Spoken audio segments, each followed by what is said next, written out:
Now we're going to begin with a musical offering from Werner Hartmann, who will be playing the Adagio from Beethoven's Pathétique Piano Concerto. Werner?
I'm Harley Schlanger from the Schiller Institute, and I'll be moderating this first panel.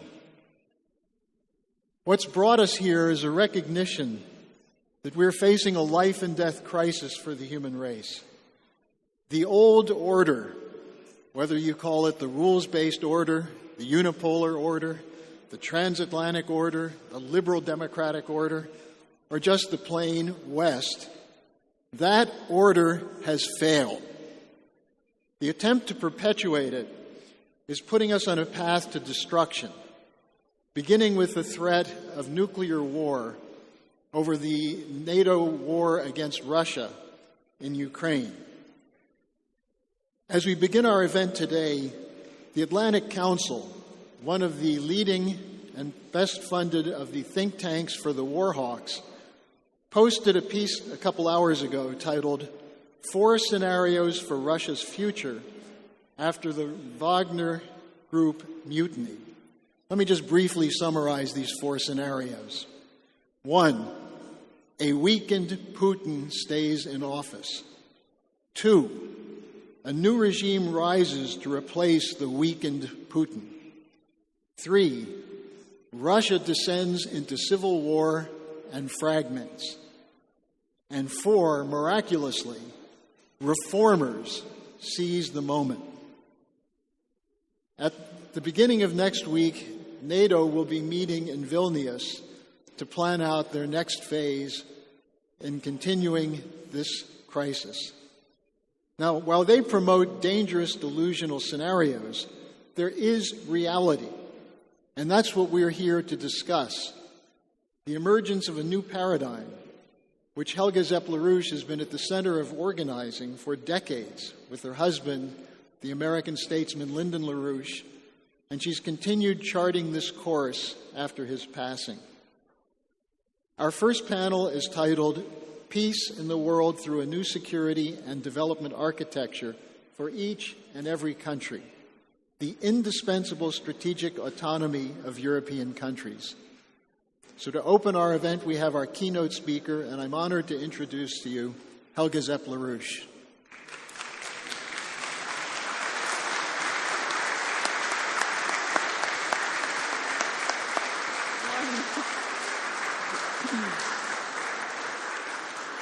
Excellencies, distinguished guests, dear friends of the Schiller Institute. What a joy to welcome people from so many nations here in Strasbourg in person, after circumstances forced us to hold our Schiller conferences only virtually for over 3 years. But we used this time well to bring together so many new forces worldwide, with which we can intervene together at this crucial moment in world history to create a new paradigm for the future of humanity. Let me say it straight away. Even if our continent is in an existential crisis, we will not allow its demise. Rather, we will revive the best of what European culture has produced and what is now buried under the speech balloons of a decadent counterculture and the barbarism of the diehards of the past. And we will bring that into the shaping of the new paradigm. Unquestionably, we are now in the most dangerous moment the human species has ever faced. And we are very close to extinction as a species on this planet, because that would be the consequence of a global nuclear war.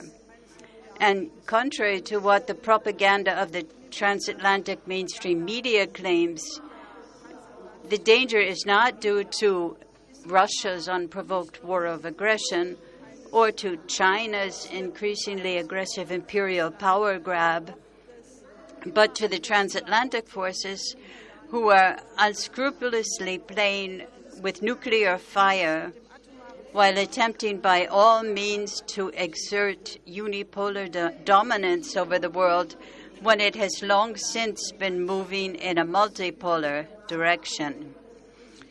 While the mainstream media slander Putin as or slander as Putin sympathizers anyone who dares to think that history did not begin on February 24th.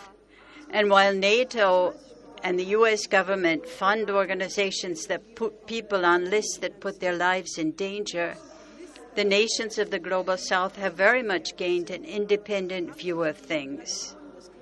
The six-fold expansion of NATO to the east, coming 1,000 kilometers closer to the borders of Russia, despite promises to the contrary, can be just as little covered up as the efforts of the Northern Atlantic Defense Alliance to expand in the Indo-Pacific region as global NATO.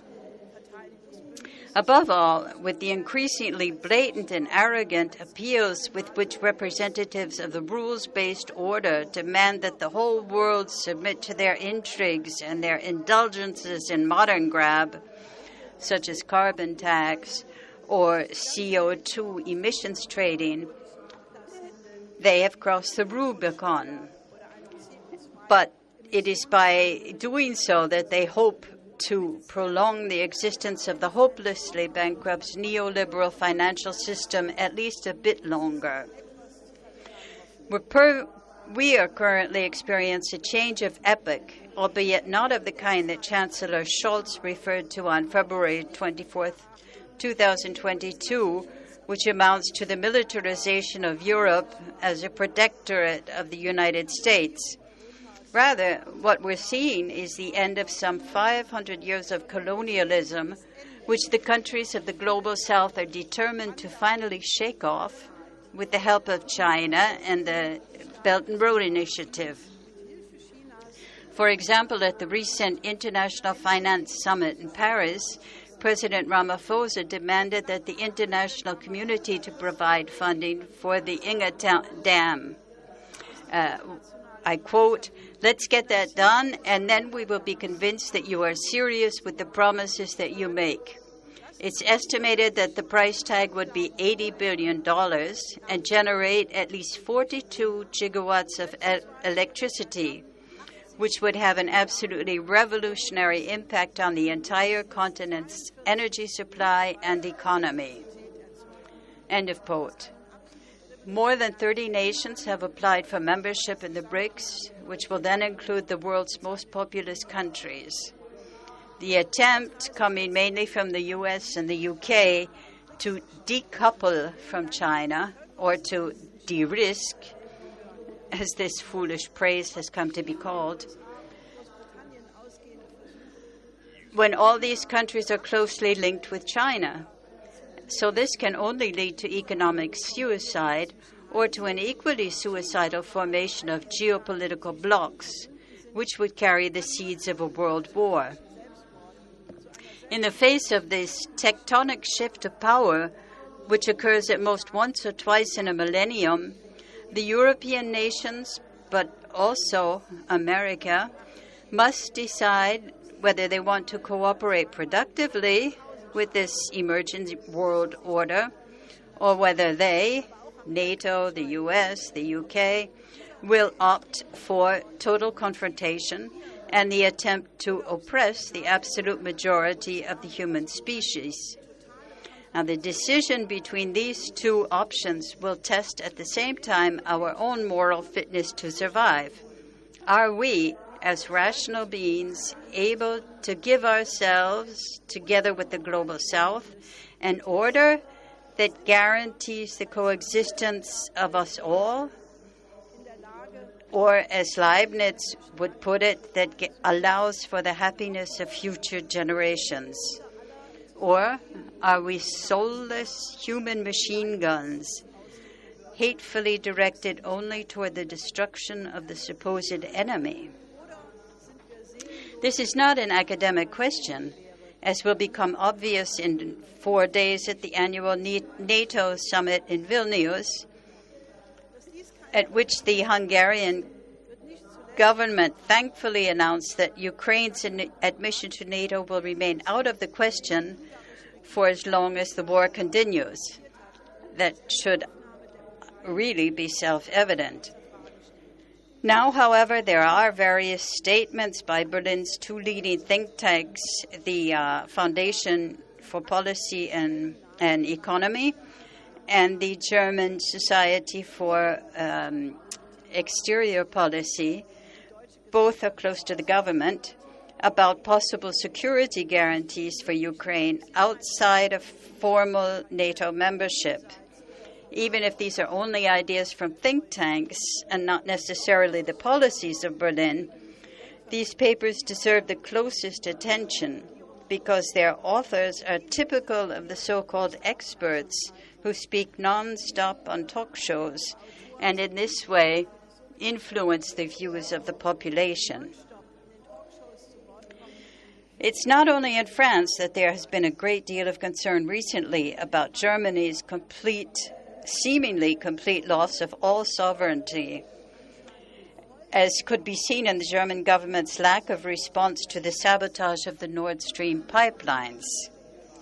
Now, it must be taken into consideration that this one take, the SWP, which advises the government, the Bundestag, the European Union, NATO, the UN, among others, it was created on the initiative of the BND, the intelligence service, which itself was founded under the aegis of the American occupying power in 1962, and it incorporated personnel from the military intelligence service Fremde Heere Oost and the Gehlen organization.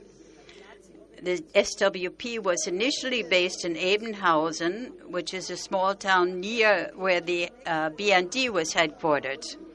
And the much larger German Society for Foreign Policy has 2,800 members, and it was founded as early as 1955 in cooperation with and modeled on the U.S. Council on Foreign Relations and the British Royal Institute for International Affairs.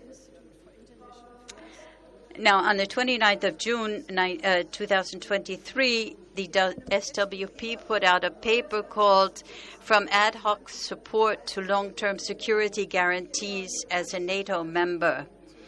And there it stated that there are two options, apart from full NATO membership, that could guarantee Kiev's security.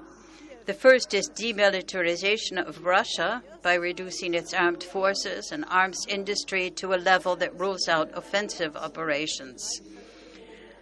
This would only be possible through external shocks, a clear defeat of the army, a renunciation by the leadership of its neo-imperial understanding of its role, which would require a change of regime, and the simultaneous denuclearization of Russia's military potential.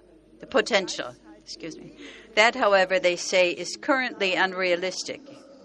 The second option would be for Ukraine, but just the idea that one would think of such an idea is insane.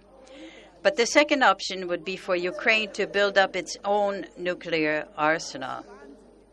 And just in case, the GGAP, the German Society, provided yet another option, circulating under the keyword hedgehog as an animal that symbolizes such a massive rearmament of Ukraine into a kind of super armory that it would deter all future attacks.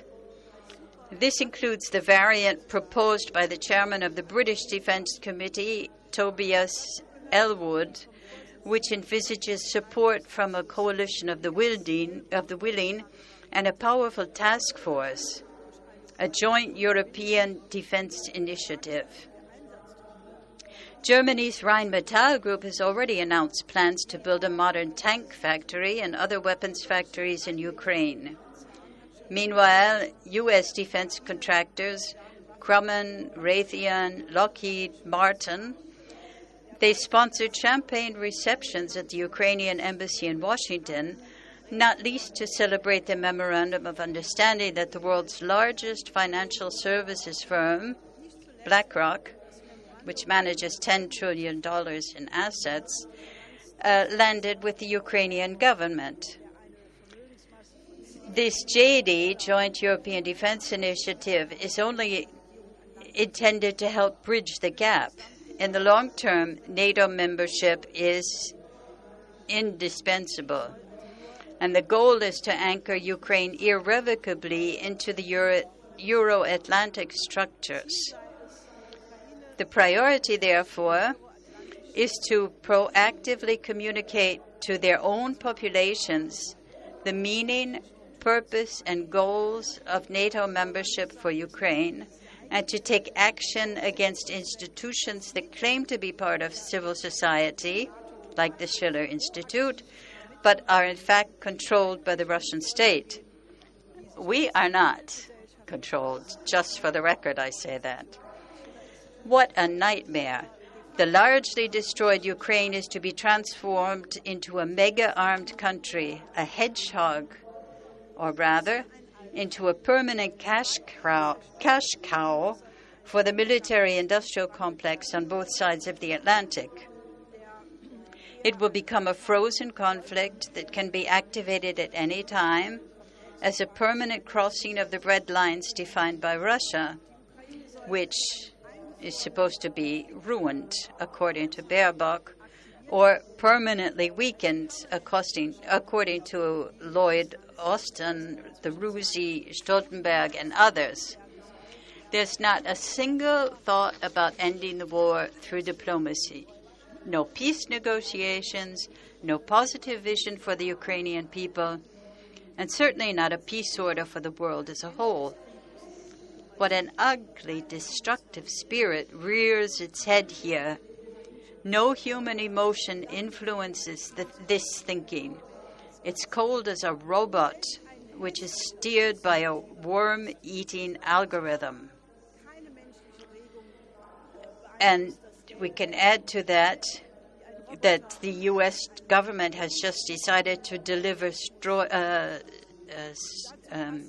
bombs, dispersal bombs to Ukraine. But the arrogance that leads some to claim that they belong to the camp of the good people and they can therefore suggest the most horrendous things with impunity also blinds them. The reality is by no means that the Russian economy is collapsing, quite the contrary. Economic growth in May was 5.4%, while Germany is officially in recession, and Russia was forced by the sanctions to build up many branches of production for its own benefit and redirect trade patterns from the West to Asia, where the momentum of the world economy is building anyway. The transatlantic financial sector, on the other hand, is sitting on a bubble of $2 quadrillion of outstanding derivatives contracts. That's a 2 with 15 zeros, which ultimately means hopeless systemic debt. Central banks are switching back and forth between QE and QT in apparent disorientation. But Joseph Borrell, EU High Representative for Foreign Policy, takes the cake. He recently stated with utmost arrogance at the European Diplomatic Academy in Bruges that Europe is a garden, while the rest of the world is a jungle that could intrude into it. Now, such a point of view will find no sympathy among the 5,000-year-old cultural peoples of Asia, who, together with other countries of the global south, have long been putting into place a new world economic order. And while Mr. Borrell is now regarded as a comedian, but not one would invite to a visit, or among the nearly 50% of German companies that are fleeing the country due to the mismanagement of the German government and the unaffordable energy prices, they have no sympathy for such a view either. Now, hearing Borrell's misplaced comparison of a garden, one is reminded of Scene 10 in Act 2 of Schiller's play Don Carlos, when the Marquis of Posa, who sees himself as a citizen of the world and carries the liberation of Flanders from the Spanish in his heart, he confronts King Philip II, the absolute ruler of Spain. And one is Yeah, he says, Philip says something like, "Behold my Spain, look, the burghers' good blooms in eternal and unclouded peace. A peace like this will I bestow on Flanders." And the Marquis de Posa answers, "The churchyard's peace.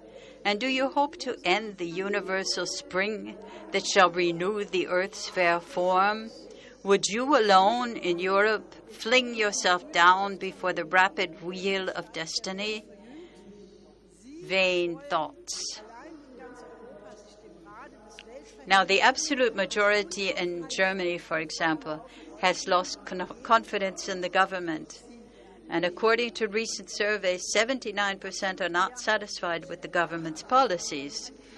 Here in France, we've just seen in what state the social fabric is, in this part of the garden. No wall can be built high enough to protect that garden, Borrell says. Well, we see at the external borders of the EU what these walls look like. Pope Francis described the reception camps for refugees in the border countries of Europe as concentration camps, which are surrounded by high walls topped with NATO barbed wire and are repulsive enough to deter people from venturing in small boats over the Mediterranean, which has long since been turned into a horrendous mass grave. No, Mr. Borrell, this Europe is not a garden. It's a continent that competent politicians such as Charles de Gaulle and Konrad Adenauer wanted to bring out of the rubble of the Second World War into a better future, and which a thoroughly decadent political caste, having thrown out the window its duty of peace, is now leading into a renewed catastrophe that threatens to far surpass the horrors of the Second World War. Der die Schrecken des Zweiten Weltkriegs bei weitem zu übertreffen droht. Und wenn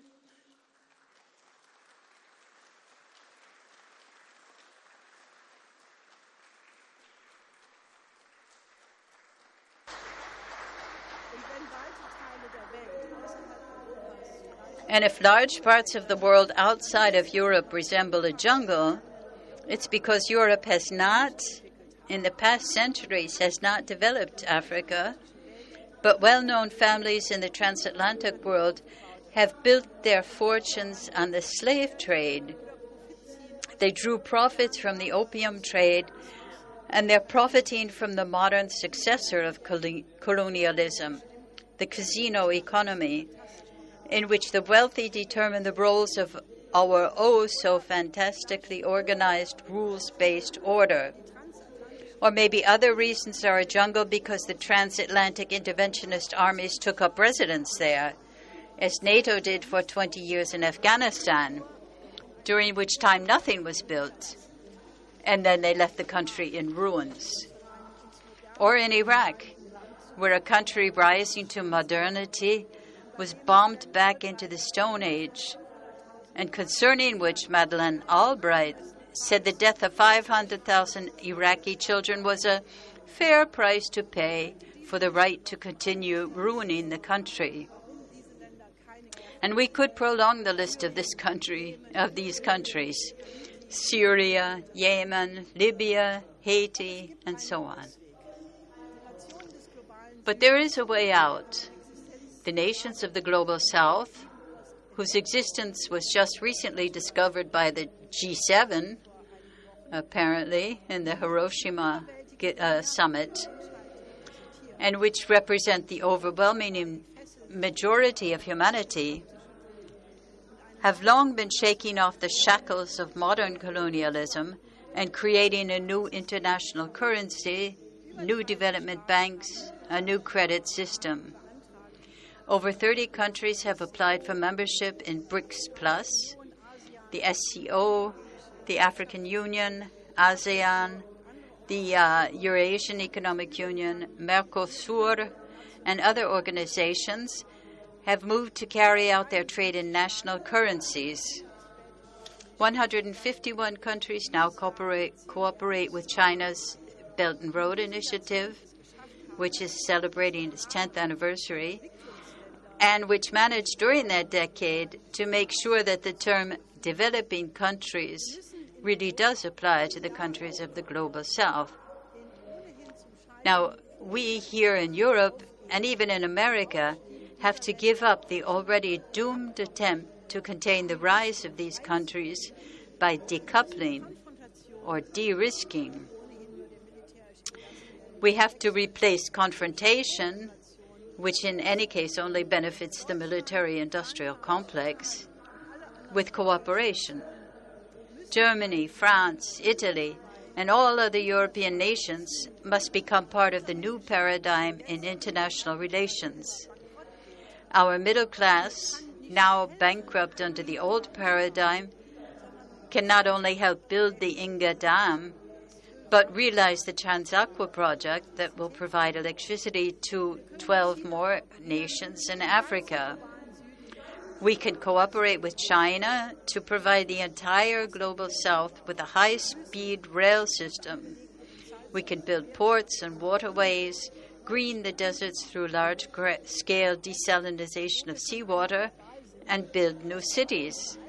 Yes, and while we're at it, we could also modernize our own ailing infrastructure instead of enriching the defense industry and impoverishing the population. We can repair our schools, make the healthcare system function again, intensify international cooperation on the fusion project ITER as a crash program, and that way achieve commercial use of fusion energy faster. And we can spare ourselves all the pollution and the destruction of our landscapes with unspeakable wind turbines. And we can also rebuild Ukraine as a bridge between Central Europe and Russia. To bring Europe and America onto this path is our commitment. And let us remember what Posa said to King Philip, and what we, together with Schiller, say to the many Borels of today. Give up your unnatural deification that destroys us. You would plant for all eternity, and yet the seeds you sow around you are the seeds of death. This hopeless task, with nature's laws at strife, will ne'er survive the spirit of its founder.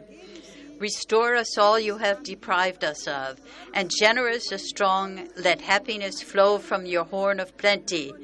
Let man's mind ripen in your vast empire.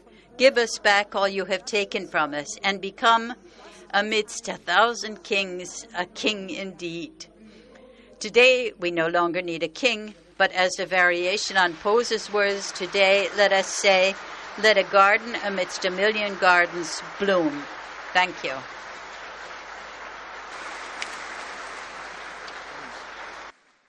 Thank you, Helga, for those remarks. Our next presentation will be from His Excellency Liu Shaye, the Ambassador of the People's Republic of China in France, and the topic is China's role for peace and development.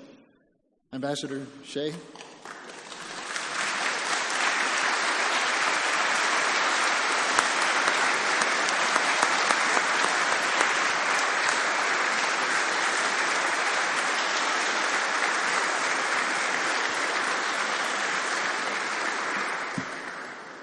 Madame la Présidente Helga Zepp-LaRouche, Mesdames et Messieurs. Madam President Helga Zepp-LaRouche, ladies and gentlemen, first of all, I would like to thank the Schiller Institute for inviting me to Strasbourg.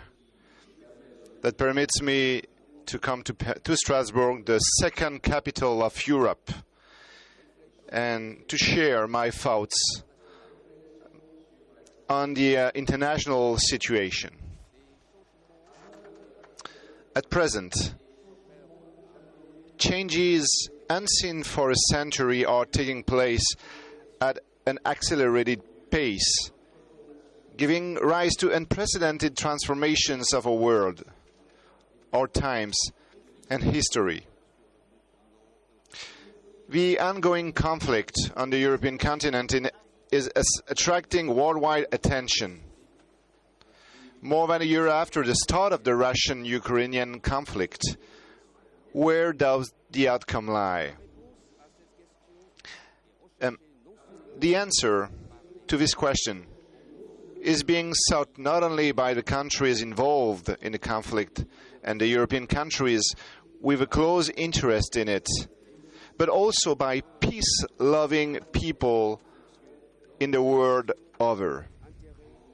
Depending on the positions and interests of various parties, there are two diametrically opposed options.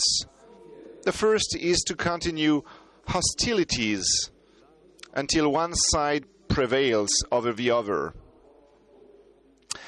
The second one is to promote peace talks to find a solution acceptable to both antagonists.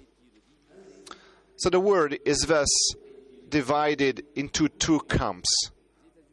The pro-war camp, led by the United States, which, under the guise of defending justice, is prolonging the war by constantly supplying arms and other forms of military assistance to Ukraine.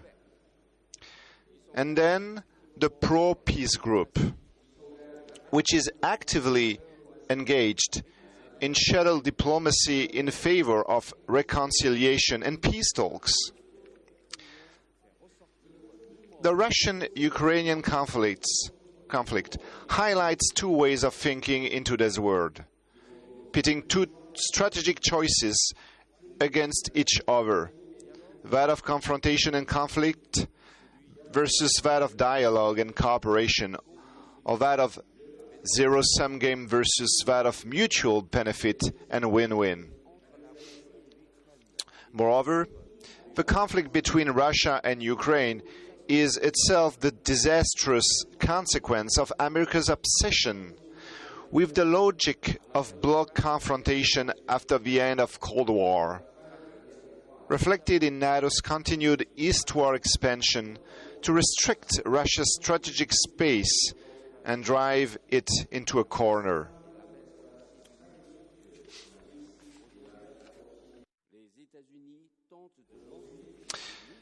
And today, the USA is trying to launch a new Cold War against China. On the political front, it is taking ideological labels on other countries, calling China as, quote, authoritarian dictatorship, and rallying value allies under the banner of defending democracy to launch a new crusade against China. On the military and security front, the US is busy creating little clans, from bilateral military alliances to the trilateral partnership like AUKUS, from the quadrilateral dialogue, the Quad, and the Five Eyes alliance, and also via the Indo-Pacific version of NATO.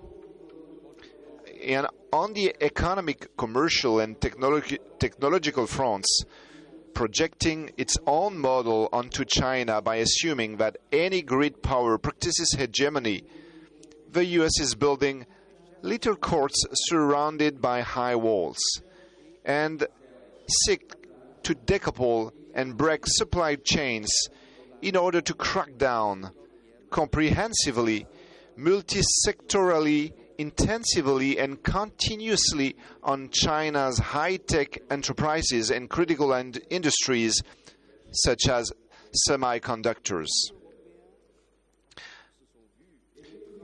European countries have been forced to choose sides. On the Russian-Ukrainian issue, from participation in sanctions to the current dispatch of fighter jets and pilot training, Europe is becoming more involved in the conflict by the day, while the prospects of resuming dialogue with Russia and rebuilding a new European security architecture grow ever more remote.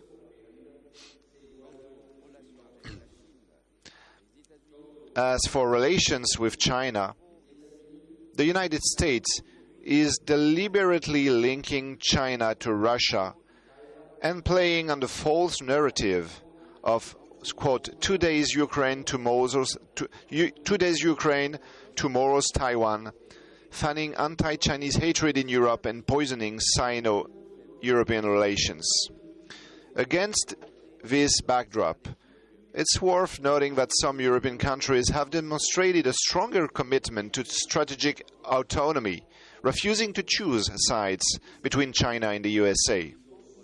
They have stressed the need to defend their strategic and economic sovereignty on the basis of their own interests, to maintain channels for dialogue, and to play a role as a balancing force between China and the United States. Developing countries have also largely refused to fall into the logical stereotypes and discursive traps of bloc politics and confrontation of camps. They reject the blind wave of condemnation and sanctions against Russia, and pursue their policy of friendship towards China. Peace and cooperation remain the aspiration of the peoples and the general trend. At the same time, confusion and anxiety on all sides are far from over. Some countries, anticipating an escalation of confrontation and an eventual war between China and the USA, are betting on both sides geopolitically and economically. They are erecting trade barriers and practicing investment screening, industrial relocation, and blocking of critical technologies vis-à-vis China, insisting on, quote, dependency reduction and de-risking. In a turbulent world, China remains as clear-sighted and determined as ever. 10 years ago, President Xi Jinping innovatively put forward a vision of community of shared future for humanity and a Belt and Road Initiative. And since 2021, he has successively presented the Global Development Initiative, the Global Security Initiative, and the Global Civilization Initiative.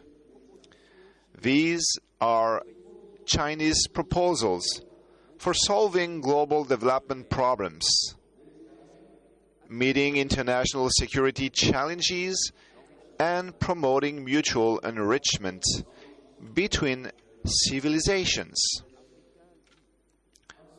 An African proverb says, quote, alone we go faster, together we go further, end quote. Those who ignore the interests of others will never get far. Those who want to rely solely on their own strength by getting rid of others are living in illusion, and those who think only of blocking the development of others will not be able to fundamentally solve their own problems. In presenting the Global Development Initiative, China advocates solidarity and cooperation, aimed at rapid implementation of the United Nations 2030 Agenda for Sustainable Development. The initiative identifies 8 key areas of cooperation, including poverty reduction, food security, development financing of the digital economy, and the digital economy.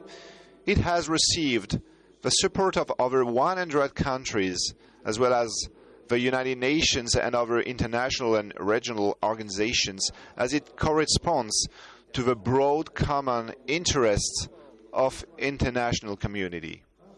Thanks to the joint efforts of all parties, the global development initiatives have come to fruition very well, with many early results to the benefit of different peoples. For example, mechanisms such as the special action to promote food production, the Global Alliance for the Development of Technical and Vocational Education, the International NGO Cooperation Network for Poverty Reduction, the China-Africa Alliance for Poverty Reduction, the China-Pacific Island Countries Climate Action Cooperation Center, and also the Center for the Promotion of Global Development. So more than 100 concrete cooperation projects are on the initiatives project lists, benefiting nearly 40 developing countries and offering more than 20,000 training places via 1,000 capacity building projects. China has launched the world's first scientific satellite dedicated to the 2030 agenda, shared its data with the rest of the world, and donated several data products to the United Nations. As part of the Belt and Road Initiative, more than 3,000 cooperation projects have been signed, generating almost $1,000 billion in investment, creating 420,000 jobs, and helping almost 40 million people out of poverty. The facts prove that what the world needs is not decoupling or broken supply chains, but open, inclusive, win-win cooperation. China is ready to continue sharing development opportunities with Europe and other countries around the world to promote common prosperity. Attached since ancient times to the primacy of peace and concord between all states, the Chinese nation has no genes in its blood to aggression or hegemony. On the contrary, it has always sought peace, harmony, and concord. Faced with a profoundly restructuring international landscape and complex security challenges, China advocates a common, integrated, cooperative and sustainable security concept and pursues a new security path based on dialogue rather than confrontation, partnership rather than alliance, and win-win rather than zero-sum game. Last February, China published the concept paper on the Global Security Initiative, which lists 20 priorities for cooperation, including firmly supporting the central role of the United Nations in security governance, promoting consultation and healthy interaction between major powers, actively promoting the peaceful resolution of burning issues through dialogue, effectively addressing conventional and unconventional security challenges, and continuously strengthening the world's security governance system and capacity development. On the question of Sino-American relations, we have no intention of challenging or supplanting the United States, nor of becoming a new United States, nor of waging a new Cold War of bloc confrontation. Recently, when he received U.S. Secretary of State Antony Blinken, Chinese President Xi Jinping stressed that, quote, the world needs an overall stable Sino-American relationship, end quote. And he is, quote, confident that the two great powers can overcome all difficulties to find the right way to get along in mutual respect, peaceful coexistence, and a win-win cooperation, so as to, quote, stabilize and improve the Sino-American relationship, end quote. On China-European Union relations, China and Europe have no fundamental conflict of interest. On the contrary, we both benefit from each other's development. Both advocate strategic autonomy and multilateralism. And we have a broad consensus on global issues such as the fight against climate change. So China and Europe should strengthen mutual trust, remove doubts through fruitful cooperation, and work hand in hand to inject stability, certainty, and positive energy into the world.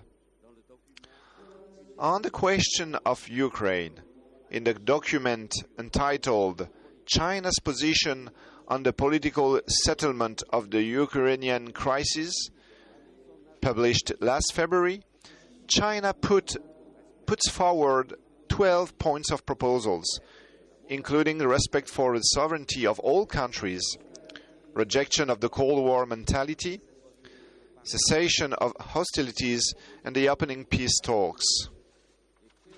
These proposals take into account the concerns of all parties and can constitute the highest common denominator for negotiations. China has also made concrete good offices efforts to promote reconciliation and peace talks. We are convinced that there is no winner in an armed conflict and that the only viable issue to the crisis is dialogue and negotiation. We hope that the European Union will work with us to promote the earliest possible launch of negotiations between Russia and Ukraine, so that peace can be restored to the European continent as soon as possible. As a Chinese saying goes, quote, the secret of making a good dish is knowing how to combine flavors, end quote. The beauty of our world lies in the mutual enrichment of civilizations. China is against the dualism of black versus white and the distinction between superior and inferior civilizations. Through the World Civilization Initiative, we advocate respect for a diversity of civilizations, promotion of humanity's shared values, commitment to the transmission and innovation of civilizations, and the strengthening of intercultural exchange and cooperation. We respect all civilizations in their differences and support their right to development. We are convinced that individual countries can find their own development path and institutional models adapted to their national conditions, and that through human and cultural exchange and cooperation, the radiance of all civilizations will produce a magnificent symphony of splendors. Ladies and gentlemen, humanity is a community of destinies, sharing both good times and bad times. More than ever, nations are interconnected and interdependent, and more than ever, they are called upon to work together to meet challenges and achieve progress. Europe was the main battleground of the two world wars and is the scene of the current conflict. Europe should therefore have a more direct experience and a deeper understanding of the importance of peace and development.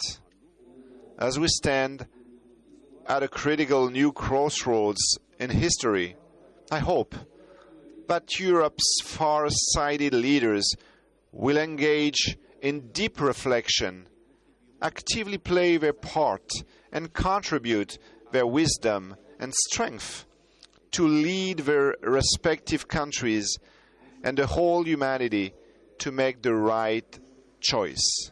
I thank you very much. Thank you. Thank you, Ambassador Shaye, for those comments. Our next speaker will be His Excellency Ilia Subbotin, the Minister Counselor of the Embassy of the Russian Federation in France, and his topic will be what Russia really wants in its relations with Europe, peace or war.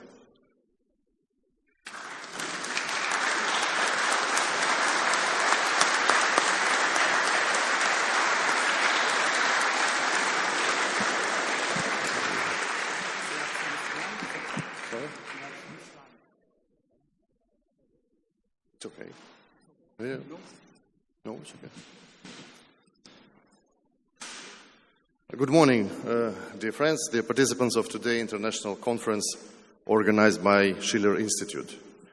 Dear Mrs. Zepp-LaRouche, dear Monsieur Cheminade, Ambassador Shaye, dear friends, I'm stressing the word friends because I really hope that this morning I speak in front of people who are at least ready to listen and who do not have a pre-cooked version of the international reality, like the one broadcasted by mainstream Western media.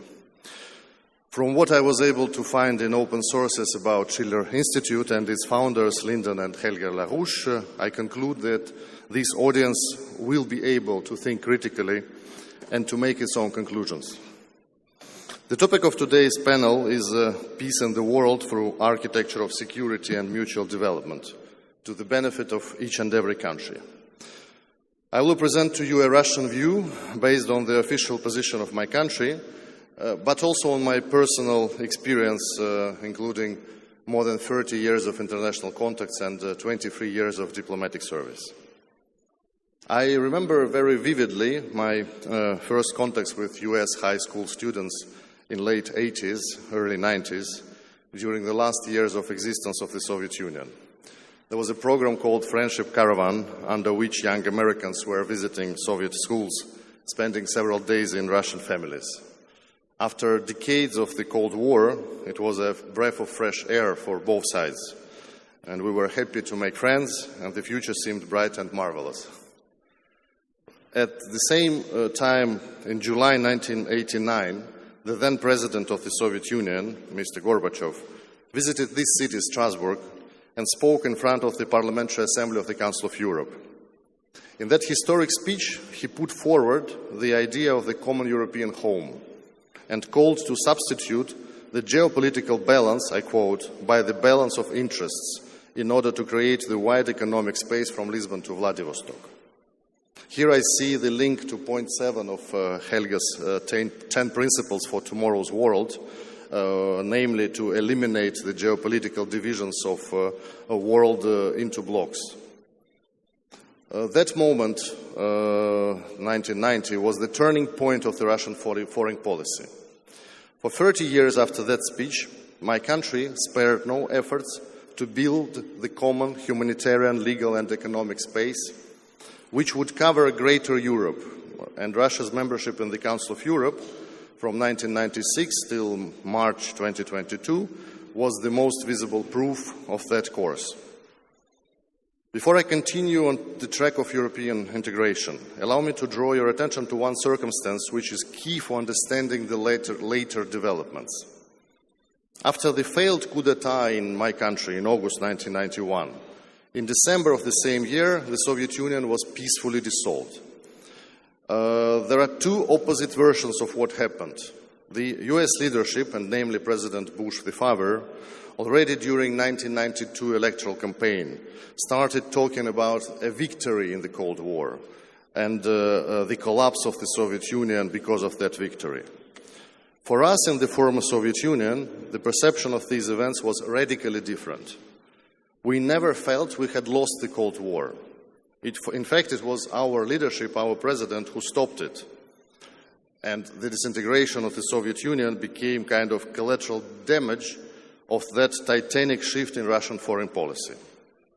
Believe me, when it was happening, almost nobody understood what exactly was happening. Most of the people in the former Soviet Union, except maybe Baltics and Georgia, wanted to continue living together. And I remember very well the feelings of the first months of 1992, that some kind of new union of the same republics would emerge very soon.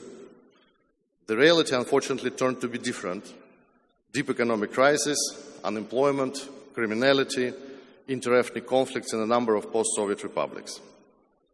With all these difficulties, Russia still stood firm in its desire to become a part of the Western world. In 1996, we joined the Council of Europe, as I mentioned. In 2002, NATO-Russia Council was created.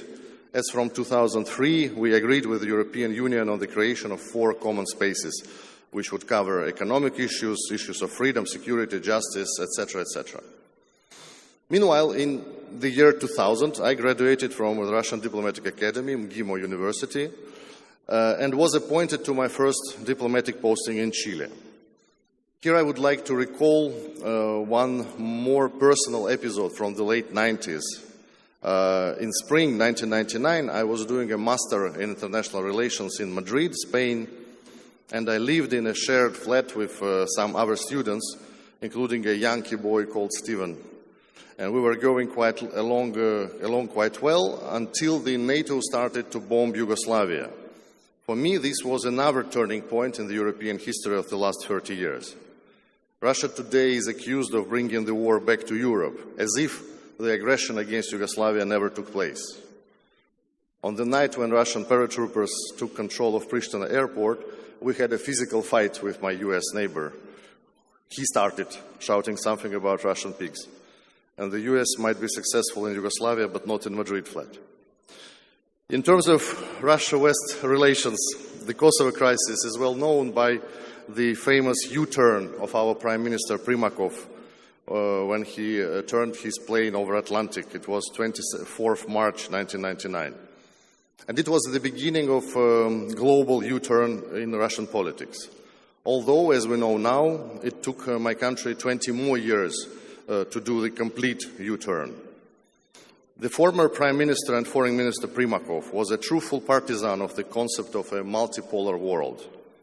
In his active years in politics, he advocated for the multipolar system, which is becoming reality in our eyes right now. In 2007, I was for the first time appointed to Strasbourg, to the Russian Permanent Mission to the Council of Europe. And since then, I am dealing with the Council of Europe file in different capacities. And on February 10, 2007, President Putin delivered his landmark Munich speech, where he spoke about the indivisible nature of security, of the failure of the unipolar world, and of the excessive use of force by the US and NATO. Recalling the events of the late 80s, President Putin in Munich stated clearly, the fall of the Berlin Wall became possible thanks to historic choice of Russian people in favor of democracy, freedom, openness, and sincere partnership with all members of the big European family. And of course, my president already then was advocating for the more balanced system of security. And I here see a link to another point of Helga's 10 principles, the international security and development architecture as a partnership between sovereign nation states. My esteemed colleague, Ambassador of China, just mentioned the same as part of Chinese vision of the future. So was my president heard in Munich? Judging by the events which followed, he was not, unfortunately. In August 2008, as you remember, Georgian leader Saakashvili attacked civilians and Russian peacekeepers in South Ossetia. Together with my colleagues here in Strasbourg, I spent long hours of discussions in the Committee of Ministers of the Council of Europe to prove the obvious, that the attack was started by the Georgian side. An international inquiry commission headed by the Swiss ambassador Heidi Tagliavini had to conclude that it was Georgia who started the war. And later, last year, even the European Court of Human Rights came to the same conclusion. However, none of these conclusions was able to correct the fact that in 2008, an armed conflict between the Russian army and the US-trained and equipped Georgian armed forces took place.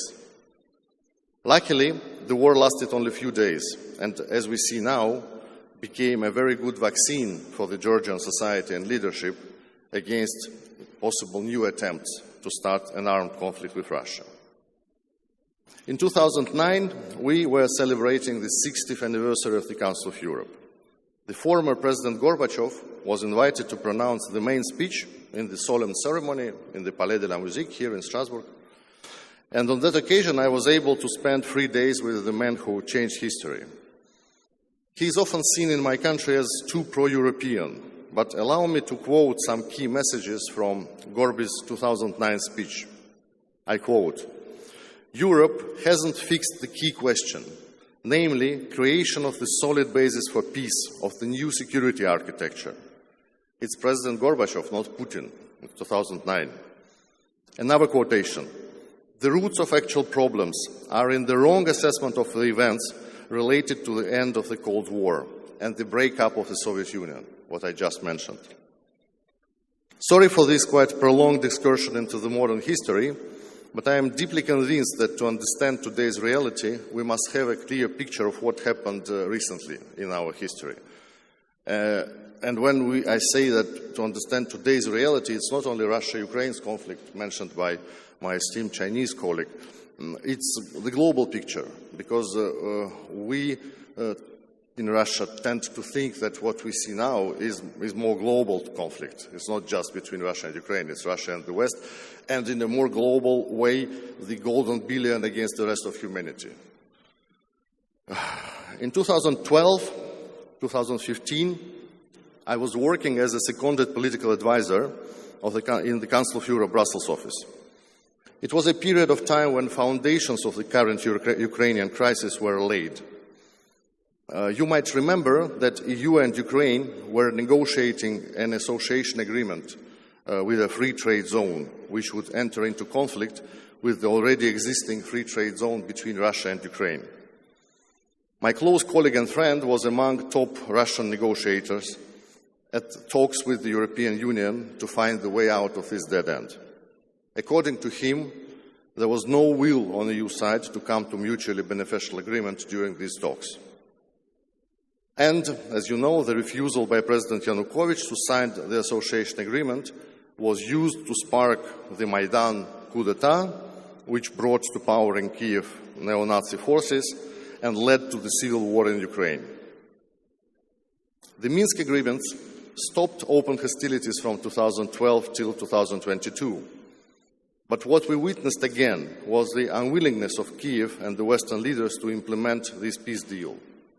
Now we all have heard the confessions by President Hollande and President Merkel, Chancellor Merkel, that they had no intention to implement the Minsk agreement package, and the only goal of the deal was to give Ukraine more time to rearm and conquer the rebel regions by force.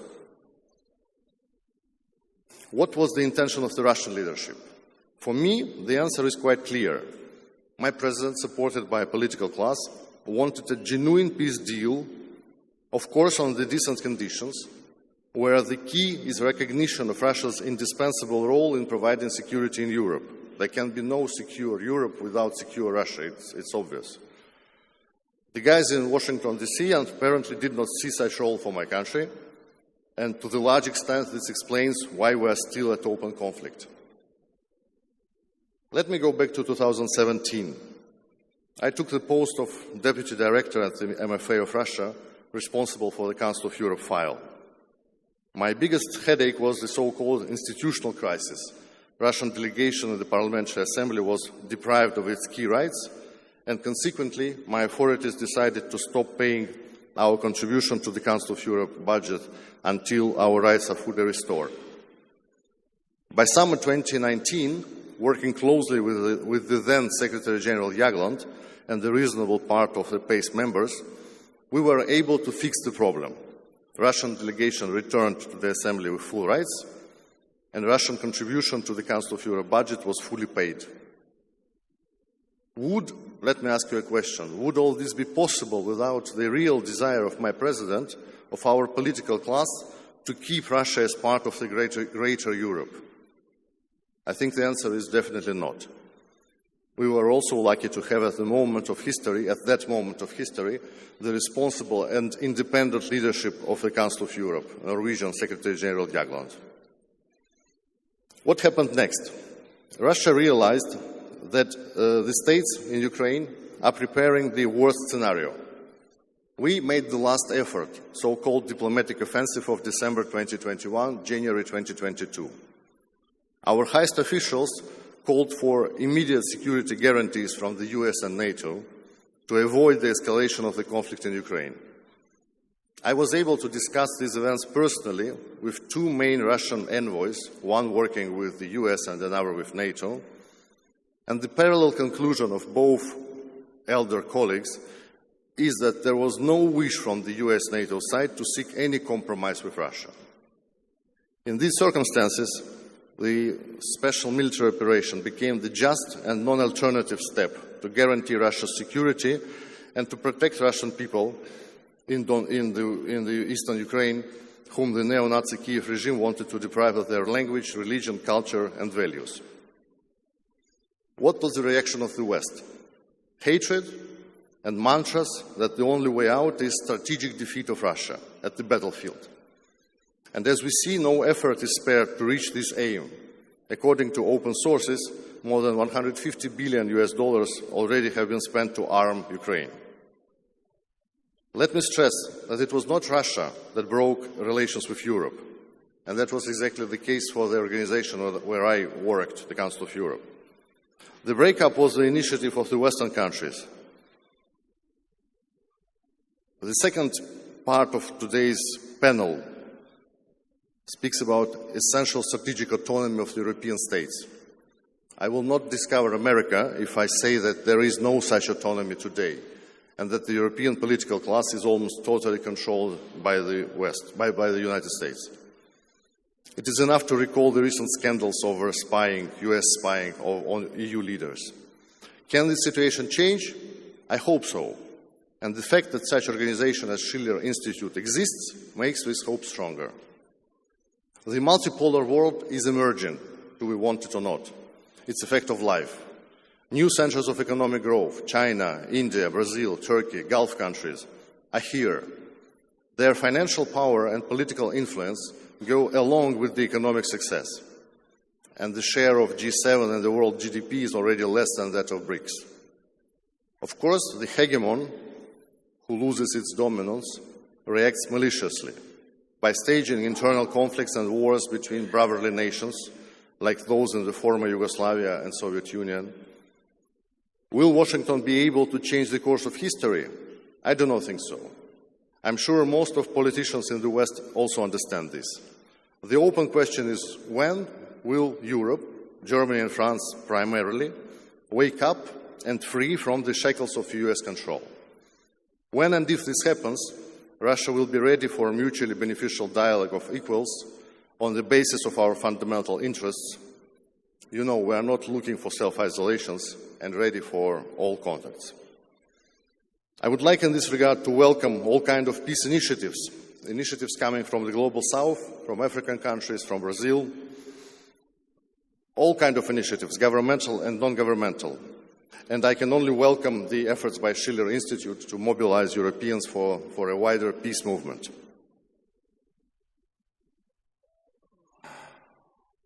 The concept of Russian foreign policy, which was adopted just recently, this summer, states very clearly that our foreign policy is peaceful, open, predictable, consistent, pragmatic, and is based on the respect for universally recognized principles and norms of international law, not on the rules-based order, which, as Helga rightly said, which as our moderator rightly said, is dead now. And finally, very final word, Harley quoted 4 scenarios of Atlantic Council for Russia. In my head, I have the 5th scenario, a stronger Russia, emerging from the crisis, as it happened several times in history. Let me only name 1812 and 1945. Thank you very much for your attention.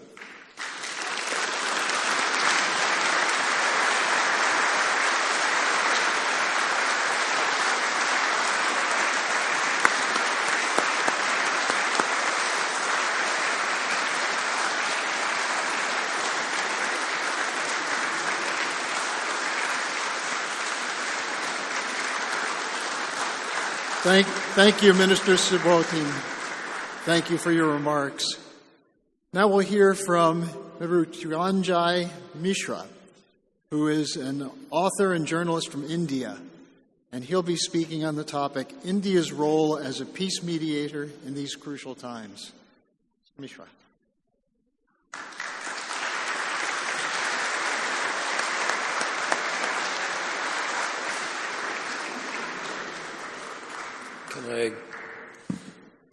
I hope the mic can get to...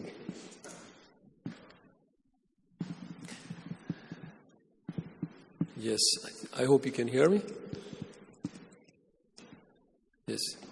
Good afternoon, ladies and gentlemen. Thank you so much for inviting me. Thanks especially to the Schiller Institute.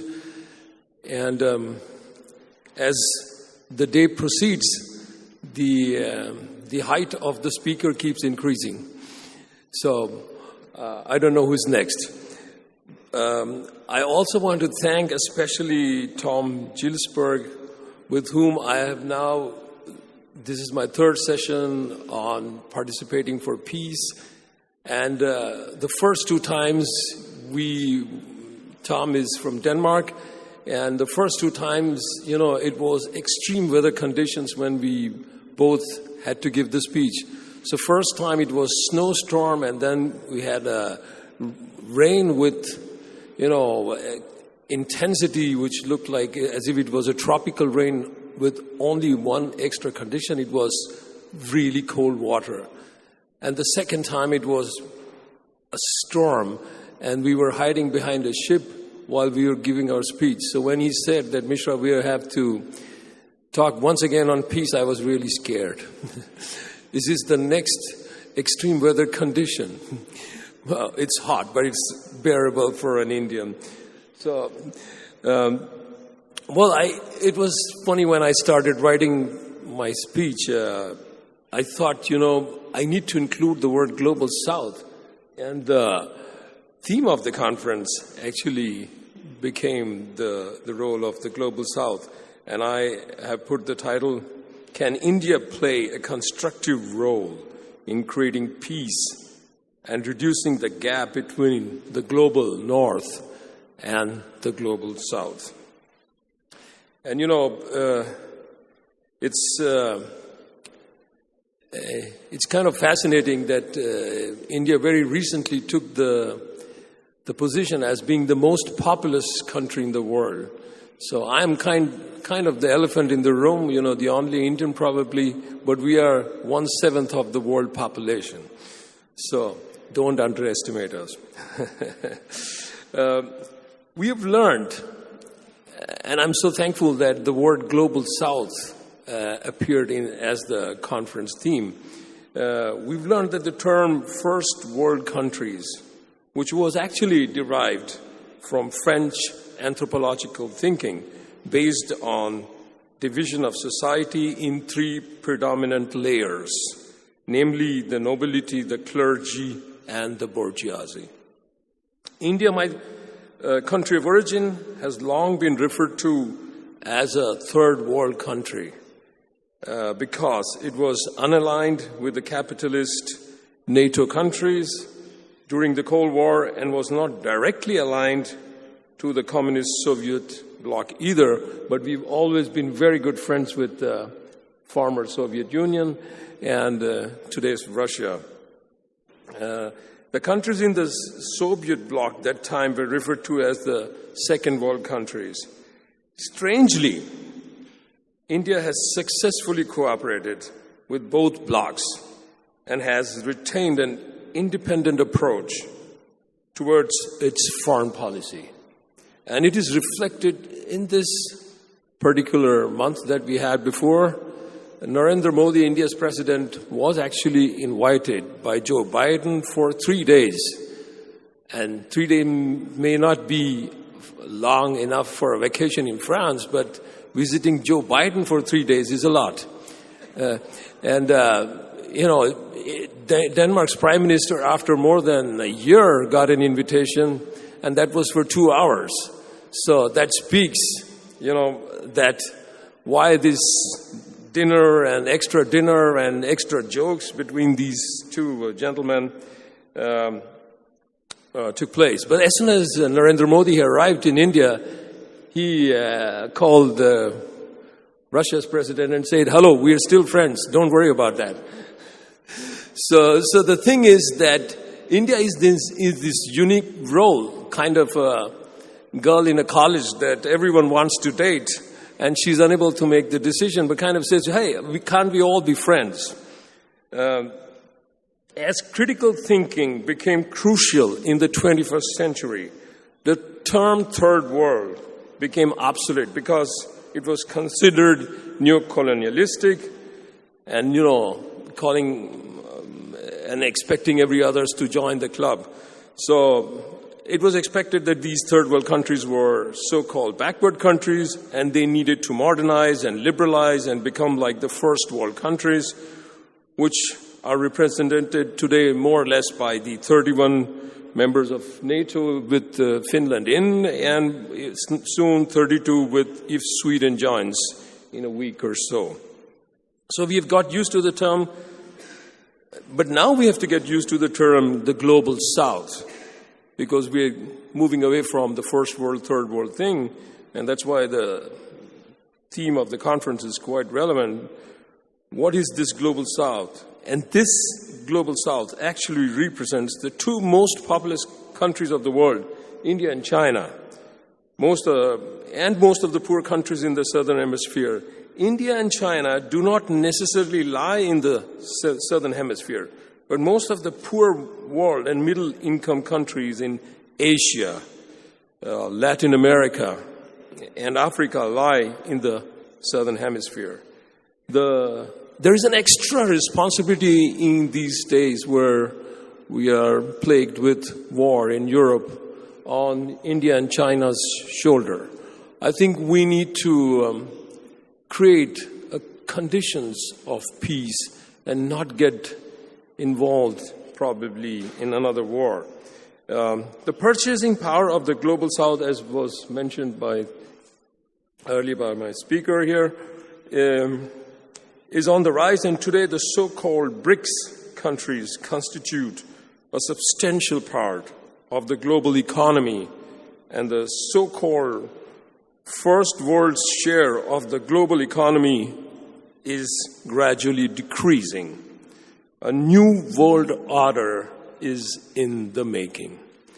There are forces in the world that do not want to see a peaceful rise of the global south and want to constantly impose a state of war on the planet that forces the poor south to mobilize more of its resources into the defense sector and often has to experience a destabilized neighborhood.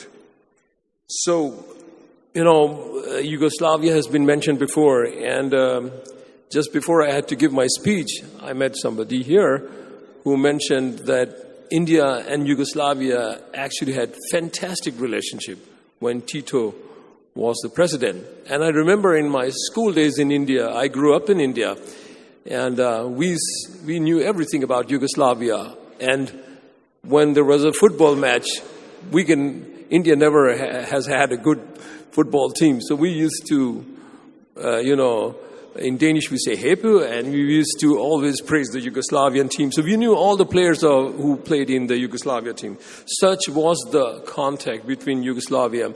And as Yugoslavia got divided into 5 countries, this was a scenario that India really feared, because can you imagine a country with 780 languages being spoken, and they're not French and German that we have borrowed or that for that sake English. These are the languages that arose from India. The word mother and father, Facha Musa, whatever, it comes from the language Sanskrit. So imagine this is the diversity of India. So it would be very easy to split these countries along these lines. But managing diversity is a big aspect. But as I said, the more the agenda of war is pushed and war alliances are created, it pushes the global south, Africa, Asia, also into this thing called more money for defense. And now we have two countries which are in financial difficulties, Pakistan and Sri Lanka, who lie in the neighborhood of India. But what we gradually have seen is that the global south, and we will see global south will try to exert its influence. And if they are organized, I mean here China, India primarily have a big responsibility. Then, and if they're clever, they will be able to set an agenda of political stability. And I think China and India agree on this, that we need to manage political stability. We cannot afford to have a chaos, even of the scale that you had in France recently. So we need to maintain political stability in the global south and development of all its citizens. That is the new agenda. So let's take a recent example. Despite constant pressure from the Western countries, 2/3 of the world population still live in countries that are neutral or are directly supporting Russia in the war in Ukraine. They're more worried. What are their worries? They're more worried about issues of poverty and food security and want to improve the living standard of millions of its citizens. The US and European Union-led bloc, including, on the other hand, NATO countries, represent only around 36% of the global population. And they are primarily, of course, united and consistent in their military support for Ukraine and have actually also approved of economic sanctions against India. But on the other hand, meanwhile, nearly 1/3 of the world's population lives in a country that has remained neutral so far. Led by India, here India is the leader. These non-aligned states include Brazil, Saudi Arabia, South Africa, and the UAE, and they will do their utmost to avoid picking sides. They don't want to pick sides. And I gave you the example earlier that Modi, he went to the United States, came back, and immediately called the Russian president. They want to avoid sides while seeking to prevent political and economic instability. By 2030, it is projected that three of the 4 largest economies will be in the global south. And they will be in the order. China will be the largest, India probably the second, the United States will be the third, and Indonesia the fourth. Already, the GDP in terms of purchasing power of the global south dominates BRICS nations, Brazil, Russia, India, China, and South Africa. And their income surpasses that of global North's Group 7 G7 club.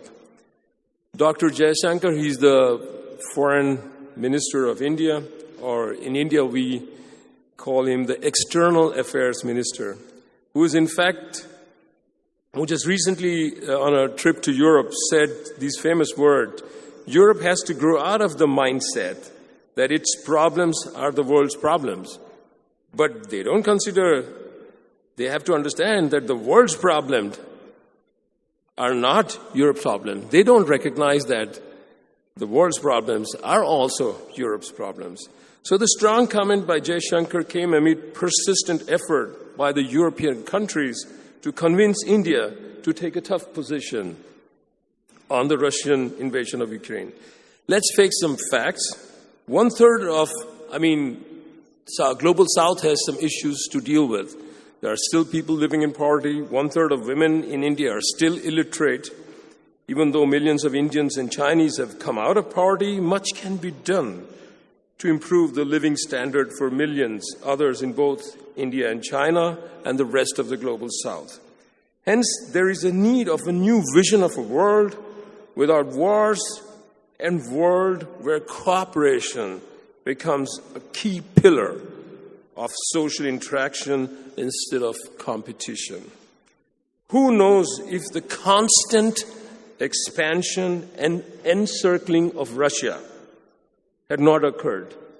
If that had not occurred, we would probably also have had peace in Europe now. Instead of increasing number of countries in privileged military alliance, we could create an alliance for economic stability and peaceful growth. Therefore, in the end, I would like to say it is this agenda that needs global attention now. And India has involvement. Now we are the second largest group of immigrants in US. And there is an agreement even in US now that people-to-people cooperation is one of the best things we can do.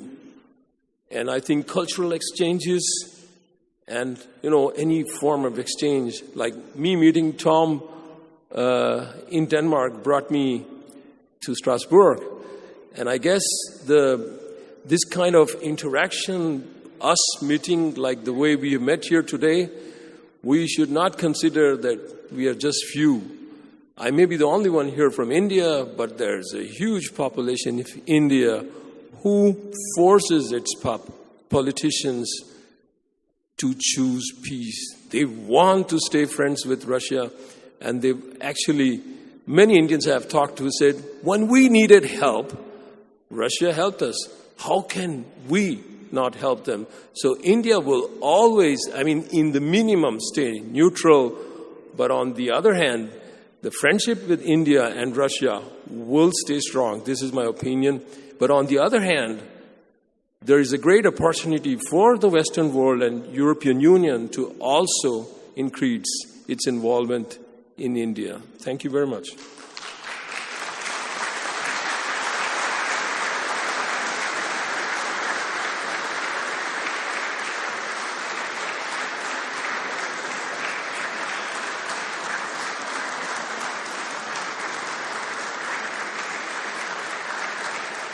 Thank you very much.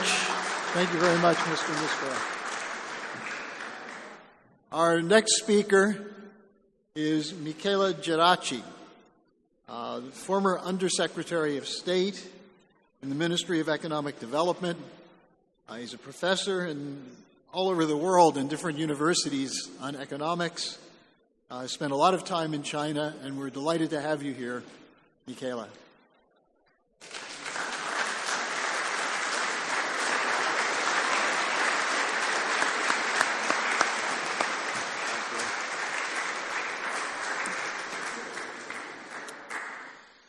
Bonjour. Very happy to be here. I want to say thank you, first of all, to Helga for the very kind invitation. I'm very happy to be here with nice friends. Lu Dashi ni hao, 很高兴认识你. Мой русский понял. Друг. Очень приятно. Namaste.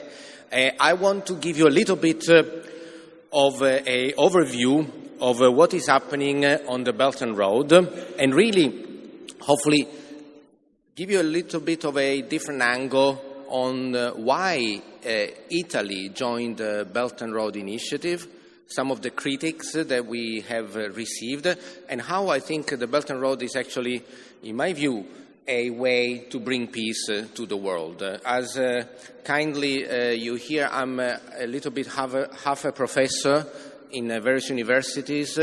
I'm lucky enough to work in China, in Shanghai, for an American university, for New York University, and in another city, Ningbo, for a British university while I'm in China. I was lucky enough to actually, and the honor to have dinner both with President Modi, with President Xi Jinping, and with President Putin, Lavrov, and others. So I am half a politician, half economist. So I'll go down to practical things. The Belt and Road. So I put into the context, not because I want to show the picture of me and President Xi. This was when Italy signed the Belt and Road Memorandum back in March 2019 in Rome. To give you an idea of how important the relationship was between Italy and China, and also the importance of signing this MOU, that I tell you, I just WhatsApp with my friends in Rome in the Italian government, not everyone, I say very diplomatically, understand the importance of the Belt and Road. You got what I mean. Xi Jinping, in a sign of friendship, also came to my hometown in Palermo in Sicily. So we did one day in Rome and one day in Palermo as a tourist with the First Lady Pan Li-Yuan. And during the meeting, he said, of course politely, this is a very nice city. I hope many Chinese tourists will come to Sicily because it's a beautiful place. I like the beach. My wife likes opera. We went to the theater and so on. Immediately after, weeks later, we signed an agreement with China's largest, one of the largest travel agencies, Ctrips, with the idea to increase the frequency of flights between China and Italy. In my dream, I had a direct flight from Wenzhou to Palermo, which is, because from Wenzhou is 90% of all Chinese people living in Italy come from this city in China.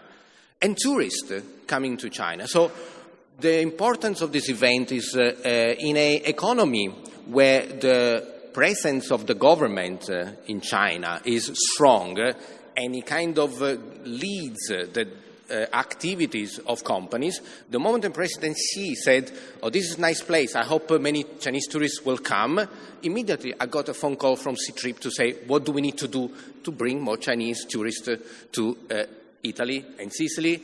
Let's talk to airlines, let's try to the hotels and so on. So immediately there was a cascade positive momentum. And in addition to that, the image of Italy in the minds of a Chinese consumer immediately raised to a higher level. These are, however, after we signed the MOU on the Belt and Road, we received a lot of criticism, which is fine, because that's what we do. We do the analysis and we make decisions, at least I do, after having done the analysis, not before, like it happens now in the European Union. One of the first criticisms was, but we are the first G7 country to sign the MOU, and this is bad. To which I replied, yes, but we are not the first G20 countries to sign this MOU. We are not even the only NATO member that is inside the MOU. We are not even the only EU country that is inside the MOU. So we have a situation. I tell you this because the narrative is a bit strange. 13, 14 countries who are in the Belt and Road, and in both the NATO, in the European Union, and of course in the G20. But what did the critics pointed at? Pointed at Italy being the only one in the G7, which between the G20, the European Union, and the NATO, in my view, is, let's say, the organization that has the lowest importance, because it has, of course, no legal framework, less important than the G20, that is inclusive, less important than the NATO, that does wars, and less important than the European Union, that does policies. So the fact that you could not be allied with the United States or friends with the European Union or sacrifice our Western value for being inside the Belt and Road, in my view, is completely nonsense, because it is misproven by the fact that there are other 13 countries that are both in the NATO, both allied, and both in the Belt and Road. The other critics was Italy will fall into a debt trap. Now, I actually did finance and economics for 30 years, so I do know, and this is an analysis we did before, that debt traps do not happen, the irony, to G7 countries, 2,000 billion, 2 trillion US dollar economies. The debt trap may happen in countries like Sri Lanka, where Malaysia, or where the level of lending to GDP, level of external debt to GDP held by a single lender, it could be China, it could be the IMF, it could be the World Bank, is high. But in the case of Italy, again, G7 country, $2 trillion economy, even if China had invested 10, 20, 30, 50 billion, we are way, way away from being anywhere near the threshold of finding ourselves into a debt trap. So the critics were using problems that other countries did have, for reasons also linked to the way that they were managed internally, like Sri Lanka, for example, to transpose those problems into a larger economy. So logically flawed. But this is the narrative that you need to get used to, because the arguments look reasonable at the beginning, but then they are extrapolated and they become illogical, like the debt trap. Italy, one of the criticisms from the European Union was also Italy will sell off all its ports to China. This is, first of all, legally impossible, because in Italy you cannot sell ports. They are not companies limited by shares, unlike, for example, the Piraeus in Greece, or one terminal in the port of Hamburg that was indeed sold for 25% to Costco. Again, legally an impossibility, and also the critics forgot that China has investment in Greece, in Egypt, in Israel, in France, in Le Havre, Marseille, in Spain, Bilbao, Valencia, in Morocco, in Belgium, Zeebrugge, in Holland, Rotterdam, in Hamburg, in the UK, basically everywhere, Malta. And so why should Italy be the only country that cannot direct the flow of containers to our own ports in the Mediterranean areas? Because we need to also be honest. European ports compete with each other. So a cargo, a container that arrives from China or anywhere else from Asia that goes via Suez Canal has two simple choices. Either land into a Mediterranean port, which could be Greece or could be Italy, the two southern points and closest to the Suez Canal, or goes out via Gibraltar and ends up in the North Sea. So I totally understand why the German government, the French government, the Dutch government was against us, because they knew that one container more in the port of Trieste or Genova means one container less in Rotterdam. It's a zero-sum game. We can cooperate to increase the total volume, but in the short term, in partial equilibrium, it's a zero-sum game, and we compete with each other, just like when we compete with exports. One more bottle of French wine to China is one fewer bottle of Italian wine exported to China. I told you about the NATO and the other countries, but the reason why we did it is because in the specific case of Italy, we are a large economy, but very fragmented, made up by very, very small companies, lots of SMEs, small, medium enterprises, around 5, 6, 9, 10, 15 people on average, about 4 million of those, at least pre-COVID, now 3 million and change. So those small, medium companies, they are not Siemens, Airbus, BASF, Volkswagen, Air France, Carrefour. They need the help of the government. They need the umbrella that protects them. They need the umbrella that informs them about the risk of going into the Chinese market, which is indeed very difficult, very complex, because rule of access are continuously changing.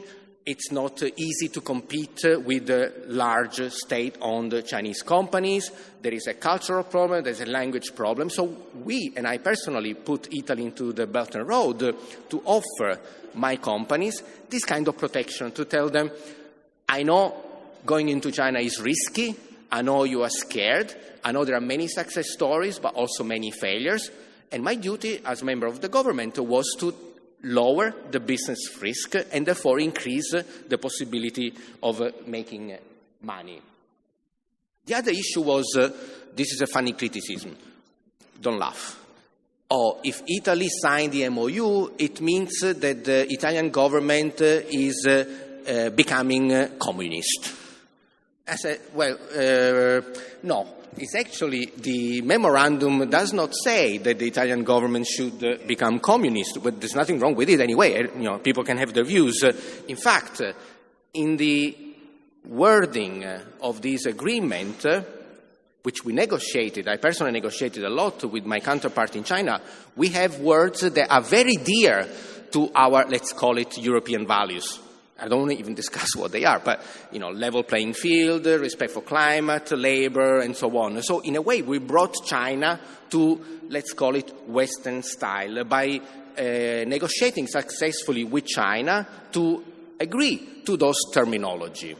So, in my dream scenario, this MOU, the Belt and Road, that Italy signed, was not the first was not the last step. It was the first step of a wider strategy that I had in mind to make sure that, yes, Italy was the first G7 country, the 15th European country, but I wanted to make this MOU available to all other partners, to France, to Germany, so that they could also gain from the effort, from the painful negotiation that I did to make sure that China wrote these things inside this MOU, and so they could also do it and bring it to EU level.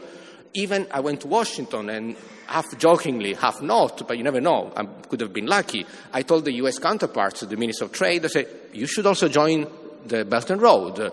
At the end of the day, you have a phase 1 agreement, you want to do a phase 2, do it in the Belt and Road. There is room for everyone in Asia and in Africa. I wasn't so lucky to have the whole European Union sign into the MOU, but I had 2 important countries follow Italy, Switzerland and Luxembourg. Different countries, different economies, but it did help politically to have a founding member of the EU like Luxembourg and, let's say, a open, liberal, so what called democracy in Switzerland to also join. And that gave us a little bit of political support. So we also think, and we didn't know 4 years ago, that we do know that the migrant crisis from Africa into Europe is a problem that it is not about the 100,000 migrants that arrive now in Italy. It is not about how we share and distribute these migrants between Italy, Germany, France, the allocation. The problem of migrants is that Nigeria will double the population to 400 million, and Africa will go to almost 3.8 billion by the end of the century. And so the only solution, in my view, as an economist, is to offer economic and social stability in Africa. Now, we don't have to like it with whom we do business. We know that China, like any country, does its own interest. China, like Italy, like the US, is not Santa Claus. They don't go to Africa to help. They go to Africa because they understand that you need a double-bottom approach when you help countries develop. On one hand, you do it for ethical reasons, but you need to make money. Otherwise, the ethical reason runs out of steam very soon. And that's why China smartly does investment into Africa, 425 billion stock of total FDI into Africa. So I'm trying to tell now my Prime Minister, Giorgia Meloni, and other people in the government, that if you really, Georgia, want to solve the crisis of migrants, you need to continue to cooperate with China in Africa. I think it's a combination. Nothing is perfect in the world, but I think Italy, and maybe here I bring my dream back again, more European countries like France, Germany, together cooperating with China. China brings money, expertise in construction, in infrastructure. even on migration from rural to urban area, the three pillars of China economic success, migration, infrastructure, and transport development. We bring a little bit of, let's say, image, the good guys in Africa. We balance, and I think that could be a successful match for both. I conclude with one practical example, because I'm not a paper economist. I actually try to be a guy that does things. So I'm going to show you next slide first, a trip that I did last week to a real Belt and Road project. Took a train from Shanghai to the border between China and Laos, and then from the border between China and Laos to the border between Laos and Thailand, and then from the border down to Bangkok. So I did on a train, this is last week, and I'll show you the video. You can bring the video up. I actually saw with my own eyes the actual benefits of infrastructure development of the Belt and Road. From Shanghai to the border with Laos to Kunming, it's 2,400 kilometers, average speed 240 kilometers per hour, about 9 hours. When we go from the border of Laos to Vientiane to Bangkok, it's like going back 50 years.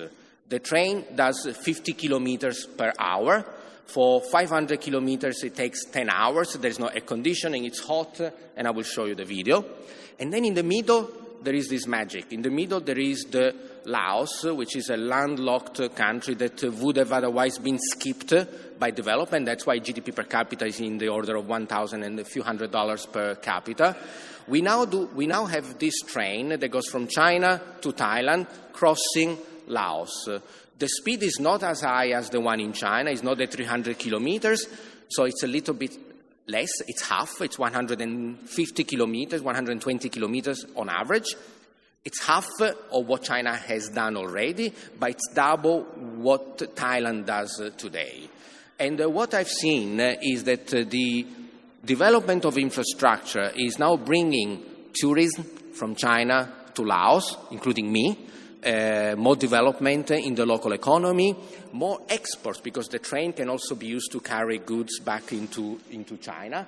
And this is the image that I did for you. This is the Thai train, no air conditioning, 50 kilometers per hour from Bangkok to north to Vientiane, to the border between Thailand and Laos. Trust me, this is me filming it, so I'm not just traveling private planes. In fact, you can see me here. That's me there, so it's a proof. And I don't do it to punish myself. I do it to see with my own eyes what really happens in the real world. And old train, really decades ago. This is Thailand before the Belt and Road. And I did the 9 hours like this, okay? You cannot charge the phone, there's no air conditioning. And this is now the new train that goes from Vientiane back to China. So this is the new Belt and Road train. You can see the different already from outside. And the speed is faster. And I will show you the interior of this train. You already see the station. You can tell the station has been developed by China because it's new, it's modern, it's clean, and it's safe. Like three of the pillars of human rights that people always forget about, because the right to safety, especially for weak people, is that this is a station in Vientiane. So this is a country with $1,000 per capita GDP. Okay? Germany is 40 times. This is the station in Vientiane. Cleaner, safer than any one station, including mine in Rome or Milan. Very efficient. And this is the train. You can compare this quality of train with the one that you just saw in Thailand. A different kind of travel. There is, of course, a bit of joyous atmosphere because it's a lot of tourists, people who are curious, people like me, they are curious also to learn a little bit. And again, like all Chinese trains, unlike Italian trains, on time, Swiss style, Japanese style. So this is the train, and you see, for those who have been to China, it is a must that you need to really go there. And this is the training state within China. Here I'm cheating a little bit because after 15 hours on second class, this is a first class carriage, okay? So it looks a little bit better, but this is the train from the border of Laos and China back to Shanghai. So can you go back to the slides, please, on the PPT? So this is what really is that I'm trying to do. I'm trying to do the analysis from a theoretical point of view to answer questions and live in this world in between academia and government so that we bring numbers onto the table of policymakers. Because trust me, because I've been there, they don't understand largely what is going on. We need to bring numbers, analysis, and so my invite here to Helga and everyone here is I would like to organize some field trips of anyone who is interested, companies, government in Europe. You ready? Okay, you have to pay, eh? Okay, no, it's free, it's free. To go and see it, because we can do all this analysis on paper and say, yes, the Belt and Road is good, there are pros and cons, the trap, and then, trust me, guys, when you go there and you see it, and you see the people there smiling, happy, you see what's happening in Luang Prabang, you know what happens in Vientiane, that completely transforms the society, the way people live. It's not just the hardware, it's not just infrastructure, it's the software. The brain changes, the living, the standard of living, and the way people do activities change. Only if you go, you will understand. And so, this is an initiative that I want to launch, a practical, organized field trip by European government, European media, European think tanks, European universities, all the layers, and corporate, of course, all the 4 layers of our society, to go to these Belt and Road countries to see what is really happening. And I stop here, with a slogan, allow me, as a politician. The Belt and Road is better than the road of tanks. And in this moment of war and disruption, we really need peace. And I wish our Russian friend soon to rejoin back our community in a peaceful world. Thank you very much. Thank you.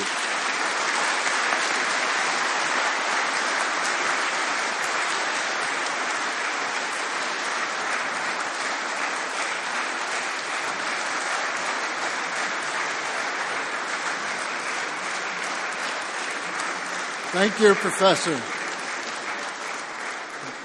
Thank you for that little travelogue also. Our next speaker is Colonel Hans-Joachim Lemke, who's the editor of Compass Magazine, which is the magazine of the Association for the Preservation of Traditions of the National People's Army of the German Democratic Republic and Border Troops. His topic is Thoughts on Peace from the Perspective of an East German. Colonel.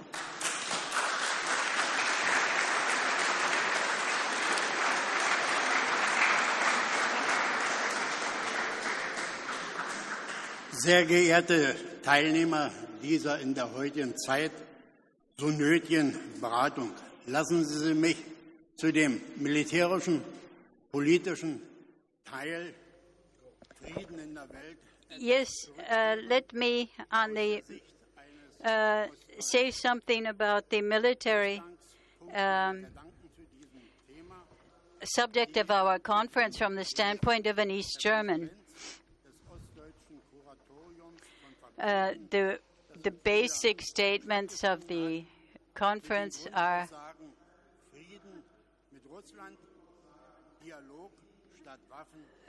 peace with Russia, dialogue instead of weapons, peace initiatives only successful on a non-partisan basis. We are witnessing, from what I see, the end of the rules-based order, of a values-based foreign policy, a rules-based unipolar world order in which representatives of the West, especially of the NATO countries,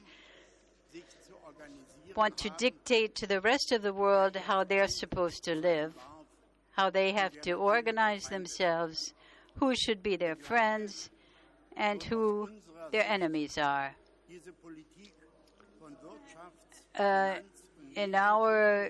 From our standpoint, this policy is accompanied by economic, financial, and media wars, by illegal sanctions, misinformation, the muzzling of anyone who wants to express a contrary view.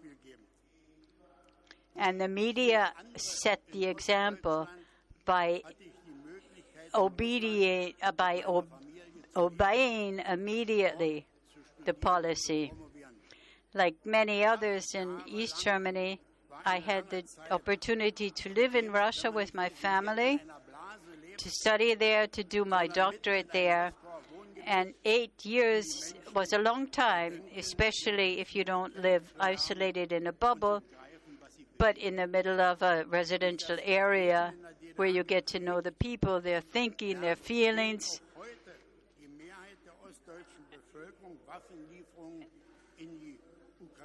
And this kind of, and even today, the majority of the East German population rejects arms deliveries to Ukraine and calls for diplomatic solutions. The Prime Minister of Saxony, Michael Kretschmer, is one of the few politicians in Germany who loudly demands a change in policy toward Russia and calls for freezing the conflict as a solution to the conflict. And this position is also shared by many military personnel in the former East Germany. Thus, leading generals and officers of the GDR army already in 2015 went public in connection with the 70th anniversary of the defeat of fascism with a call for peace. And just recently, two generals of the former Volksarmee, Manfred Gretz and Sebul Daum, again caused a stir in an open letter expressing their conviction of the need to secure peace and not to allow any one-sided condemnations of Russia. So, from this standpoint, what could a new security policy look like? Many concepts are on the table, and a struggle for solutions has begun.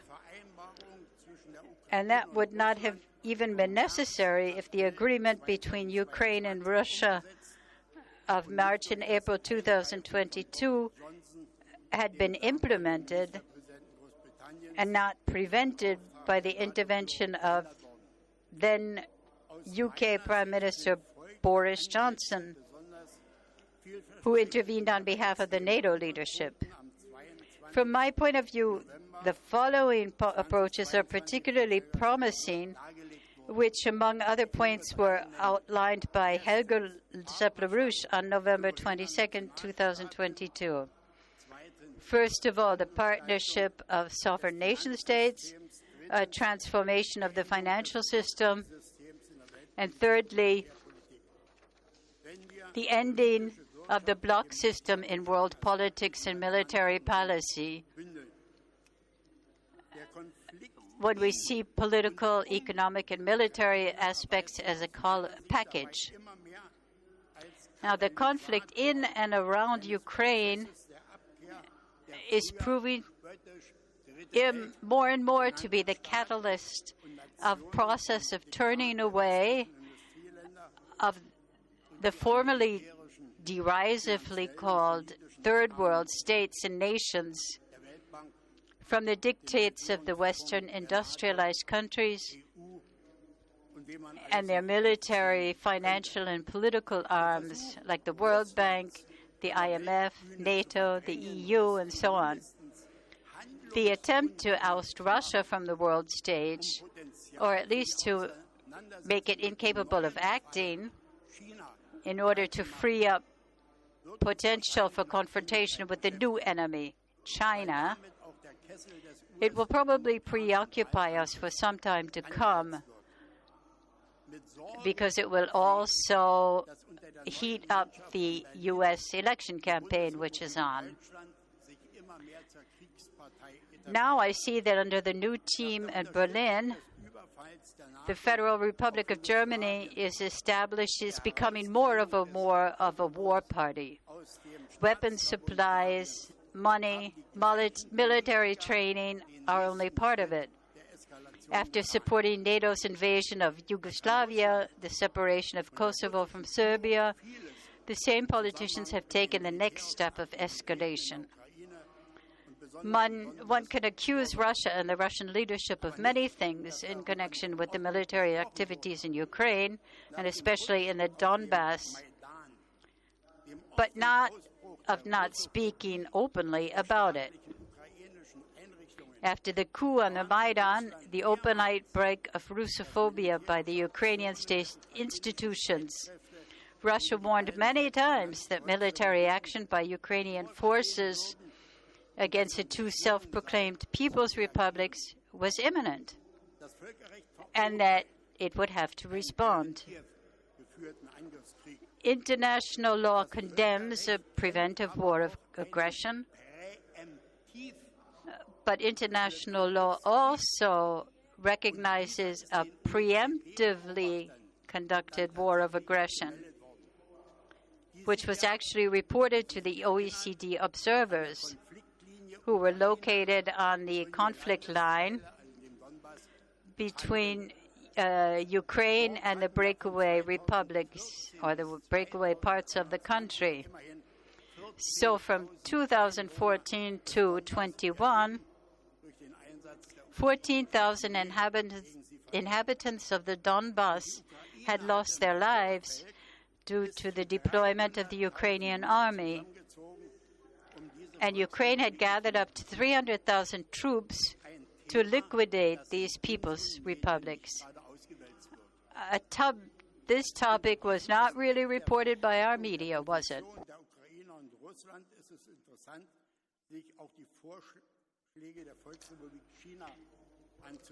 With the hardening of positions by the Ukrainians in Russia, it's interesting to look at the proposals from China. With all the courtesies in wording and verbal expression, the 12 points published in February 24th of this year can be summarized as follows. First, do not apply double standards in international law. 2, respect for the security interests of each country. An end to hostilities and a return to dialogue. The world community should create a platform for dialogues for this purpose. And number 5, just as important, end the sanctions policy of the West.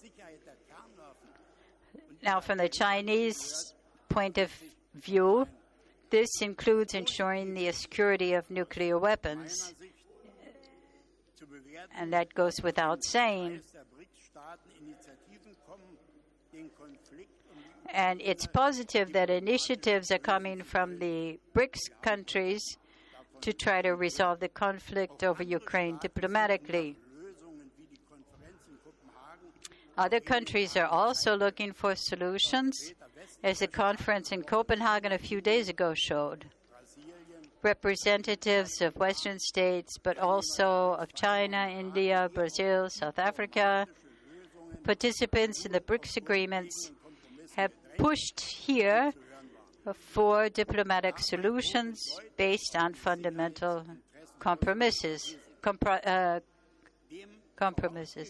as could be heard. Clear reference has to be made to Russia's security interest. Now, before that, we had a study by the RAND Corporation called Avoiding a Long War, which urged Ukraine to negotiate with Russia. In this context, the Americans also see no other possibility of a peace solution than to hand over to the Russian troops, and thus to the Russian Federation, the territories that it already possesses. Interesting for us is the fact that even the Biden administration spoke of this 20% of Ukrainian territory as a tribute for peace.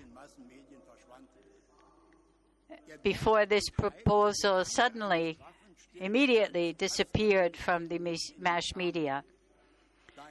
Of course, the idea of a ceasefire contained in the proposal does not suit some people because it means a freezing of the conflict, a demarcation like the one between North and South Korea, and peace would become a de facto state in which nothing is earned.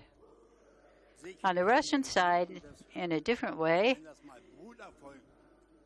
it means to distance itself from what I call the ideas of a brother nation, of a pan-Slavism, and recognizing the realities of a changed world.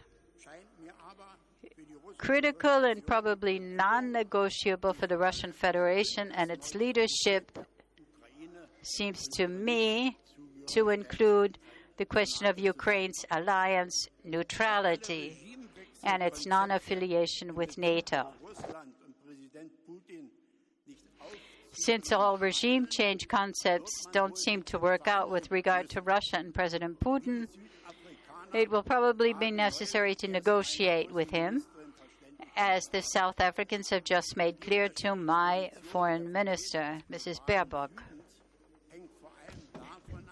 The different position of the representatives of the Global South depends mainly on the fact that they see this conflict as something that has come about as a result of the eastward expansion of NATO and the interference of the West in the Russia-Ukraine conflict, a problem that can only be solved diplomatically and certainly not by ever more new weapons. What could a solution look like from my point of view? Let me name 3 points. First of all, creation of a ceasefire line along the lines of the demarcation line between North and South Korea, or comparable to the situation on the inner German border up until reunification, which we had for decades. No one recognized this border under international law, but it was respected. Secondly, the Crimea and all at present occupied areas remain with the Russian Federation, which means saying, however, goodbye to all pan-Slavic illusions. And it would guarantee the existence of the Ukraine as a state in union with other countries. And from my standpoint, number 3 could be that Ukraine determines its social structures autonomously without pressure from the outside. It would not become a NATO member, but is saved from the danger of being broken up into a rump Ukraine. I'm thinking here of the ideas in Polish, Slovakian, Hungarian, and Romanian official institutions to take some territories out of the rest of Ukraine under the pretext of protecting their citizens. That, too, would have to be secured internationally by treaties with the neighboring states. Please don't say this is impossible. It is possible, as history teaches us. I name one example.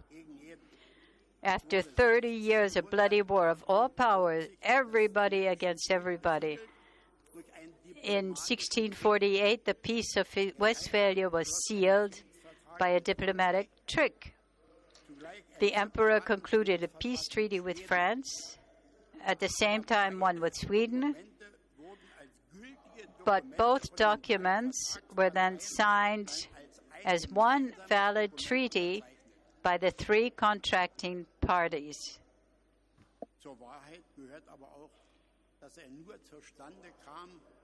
In truth, however, it was concluded only under two conditions that were new in diplomacy. First, the renunciation of the offsetting of all war crimes committed by all sides involved.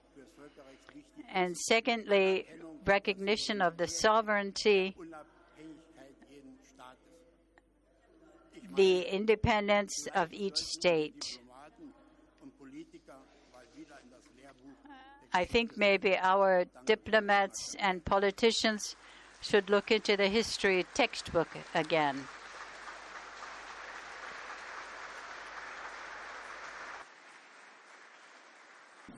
So our last speaker is Colonel Alain Corvée, retired colonel, consultant in international affairs, former advisor to the French Ministry of the Interior in France, and his topic is, following its military failure against Russia in Ukraine, will U.S. one-upsmanship cross the nuclear threshold? Colonel Corvée.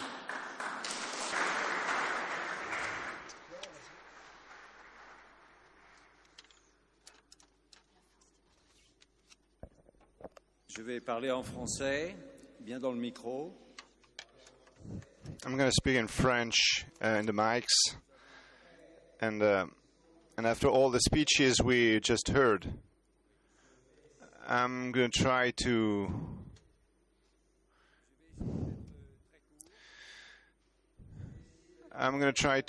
be short, very short.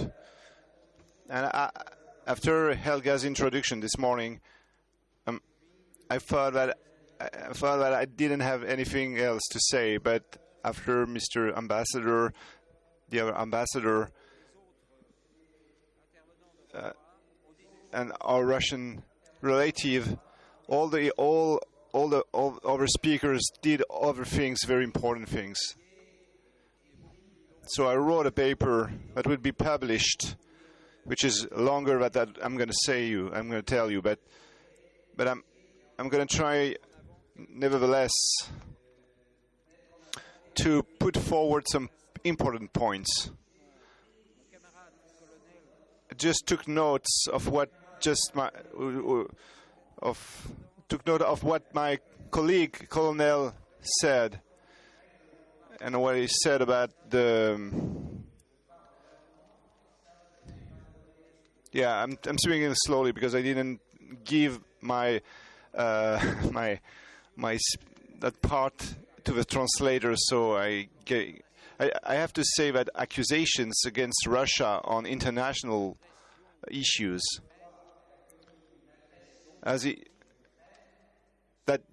that Russia committed an aggression against Ukraine and she is culprit of that, I think that those accusations are partial and false. All has been done for Russia to intervene. The first aggression comes from NATO. It has been explained this morning, but in a hidden way and progressively since the Maidan coup in 2014. It started even before, and then it came to Maidan, and then a coup d'etat. So you had also murderous repressions against Ukrainian populations from Russian background on the former Russian territory. So we inversed the aggressor and the victim. We completely changed the way to see the things. Because reality is that NATO was the aggressor, and the international community behind Russia was for Russia and defending the population attacked by their own government in Ukraine. So I go back to the fact that my comrade underlined the propositions of China to find a peace, acceptable peace for everybody, for all the world.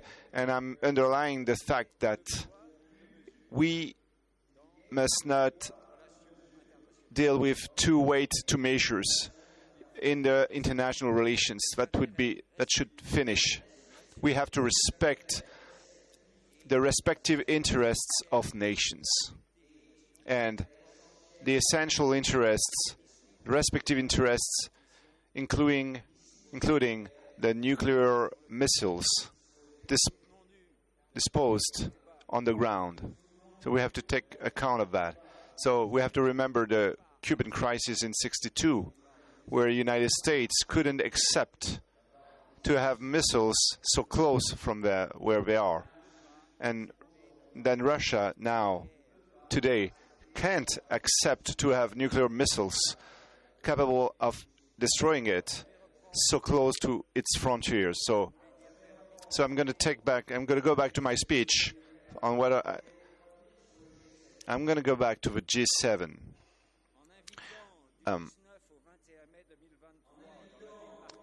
By inviting the other G7 countries, Canada, France, Germany, Italy, the United Kingdom, and the United States, to the martyred city of Hiroshima from May 19 to 21, 2023, Japan wished to draw the world's attention to the nuclear threat exacerbated by the war in Ukraine. This historic initiative followed the ambitious nuclear disarmament plan launched by Japan at the Non-Proliferation Treaty, the NPT Review Conference in August 2022.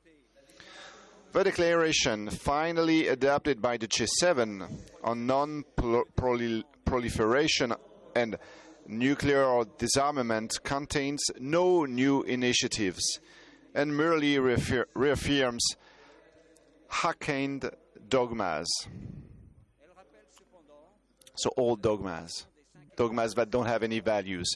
So it does, however, reiterate the statement made by the 5 non-proliferation treaties in January 2022 that, quote, a nuclear war cannot be won and must never be fought, end quote. So I'm passing over the detailed NATO's war. I think we said the essential things on that. So I wanted to say that today in the world, what we see is a new geometry, a new. I was in Tehran a month ago for an international conference on this new geometry in the world, and there was delegations from more than 40 countries. With 3 other French people, we were the only European people. And there was also a Belgium, somebody from Belgium. So the other participants were Africans, Latino Americans, and also people coming from Asian countries. And this conference permitted to make it understandable the fact that although all the differences, we could see a demonstration that the world changed, and only Western countries was completely blind and didn't see all these changes. And it has been very well explained. The world is not the same as it has been explained this morning. So, in this new world, our European countries can play, capable of playing a role and distinguish themselves. I said that. I told about that with my Italian colleague and other people. The problem is the Atlantist ideology that penetrated all the administrations of European countries. Not only governments, but also administrations, bureaucracy. So it's very difficult to fight against that. And the propaganda is such that we feel that it's Germany, Italy, France, and Spain that have their opinions, but that's not the case. That is the administration in power that has the opinions. But the people of those countries, they don't think the same, and they are all the people in all those countries are intoxicated by a big propaganda, and they think differently than their administration and their government. And we see also in the school on those European countries, even very early in the school, all the doctrines are imposed. So I want just to shorten my intervention to say that the efforts of President Macron, like in Beijing, for instance, it's a good thing, but it will fail because the European nations have to go back to their sovereignty. They can go together with common projects, but European nations' interests, and first the France, is to cooperate with all the nations of France on interest basis.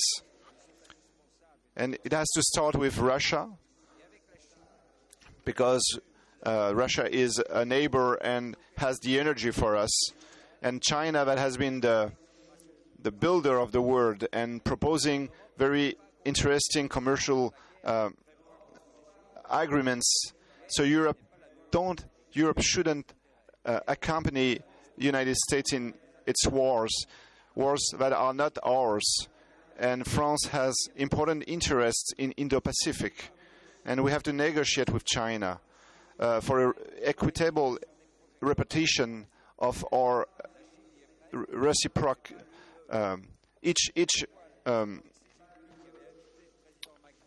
So China is ready for that, but not European Union. That's why Xi Jinping invited Emmanuel Macron, and he showed that he didn't give the same welcome to von der Leyen and he showed with a lot of delicacy that European Union was not interested in European Union.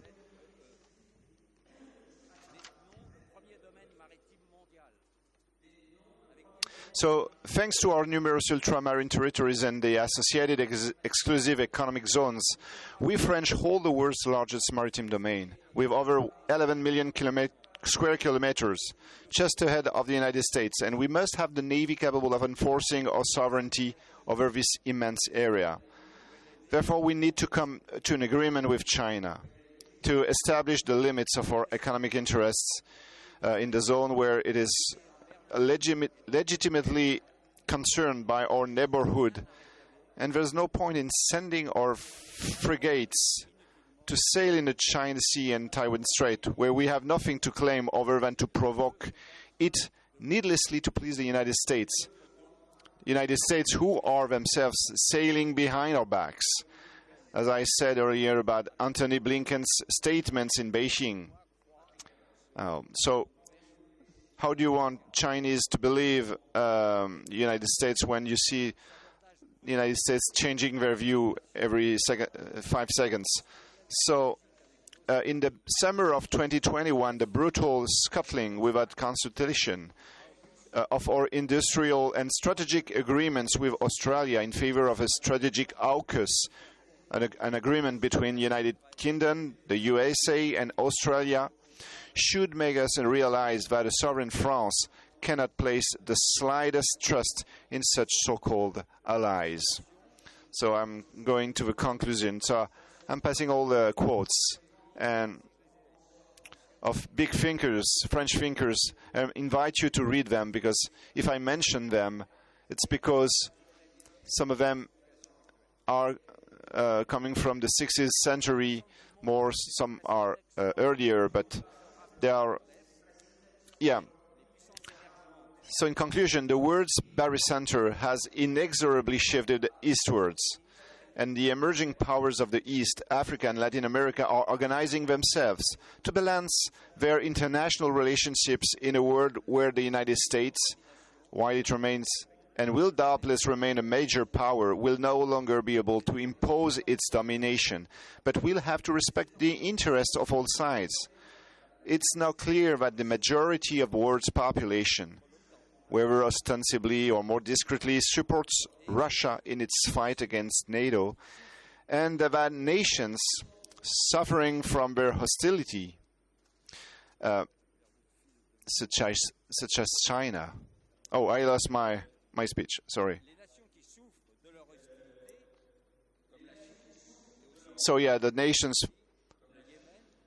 who are suffering from their hostilities such as China, Iran, Syria, and Yemen are drawing the consequences of this weakening, as are those who are switched sides altogether, such as Saudi Arabia and several BRICS countries, with India and Turkey playing both sides to their advantage, but trading amicably with Russia. So the world aspires to peace, even if disputes between nations have not disappeared. But it will have to be settled through diplomacy and mutual respect of the interests of the conflicting parties. So,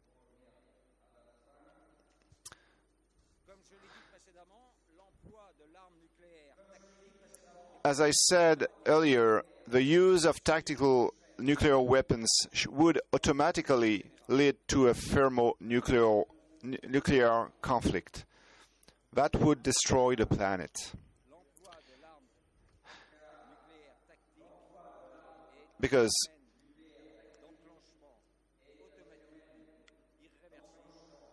the use of the nuclear weapon would launch the use of the ultimate weapon, nuclear weapon.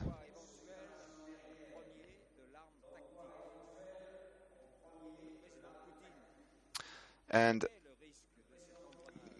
President Putin knows the risk of this escalation. He knows that, and he said that this threat was existing if NATO would use the tactical nuclear weapon. And he said that Russia could also use the tactical nuclear power weapon, because it has more than Western countries. But it saw that no need to do so first, pointing out that nuclear weapons are the ultimate weapon if a country's very existence is threatened. So Western journalists deliberately distorted her clear words, as usual, and they were clear. So General de Gaulle said that nuclear weapon is the dissuasive. It's a weapon that permits a country who get it, and it can be threatened by other countries if it has the nuclear weapon. So the military failure on the ground in Ukraine brings us closer to the nuclear threshold, but the United States seems intent on crossing, in the mistaken belief that it will emerge unscuffed. This is a folly that many are denouncing, even at home, where candidates in the forthcoming presidential elections have understood this and are promising to put an end to this tragic conflict, including in the Democratic camp with Robert F. Kennedy. The reasonable world must mobilize to avoid a nuclear war, which would obviously be global. It would be a disaster. All peace initiatives have so far been rejected by the United States.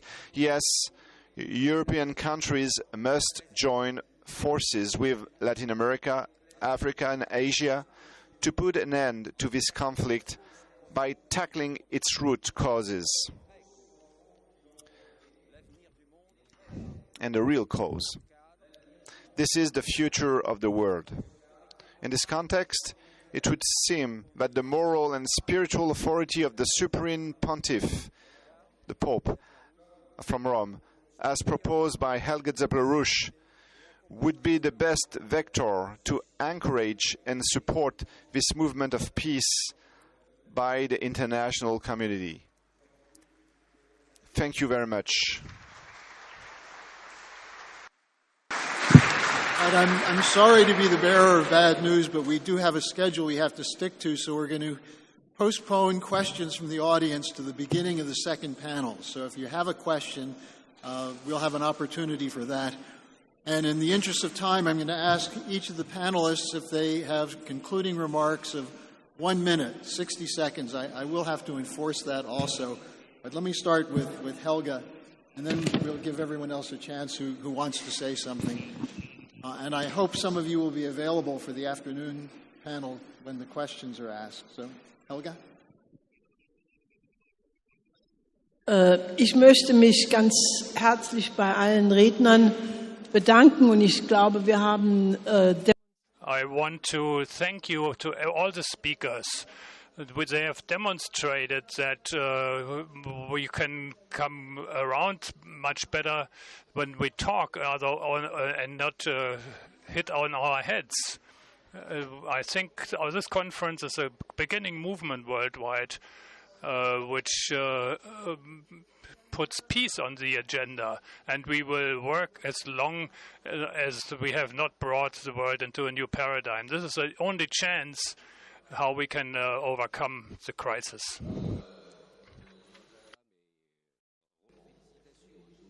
So, I wanted to express my congratulations and for the success of this conference. This morning we listened to a lot of big speeches, and from those who have been invited, they expressed very visionary standpoints on the international situation, on the crisis also, the current crisis in Europe today. And they also revealed the reality of the facts of this crisis, and also proposed. They made propositions on the resolution, on the peaceful and diplomatic resolution for the peace. And it's very, they're very important, very wise words we could hear this morning. The Chinese embassy is still ready to keep contact with the Schiller Institute and to exchange our point of view on international problems. Thank you very much. Je continue.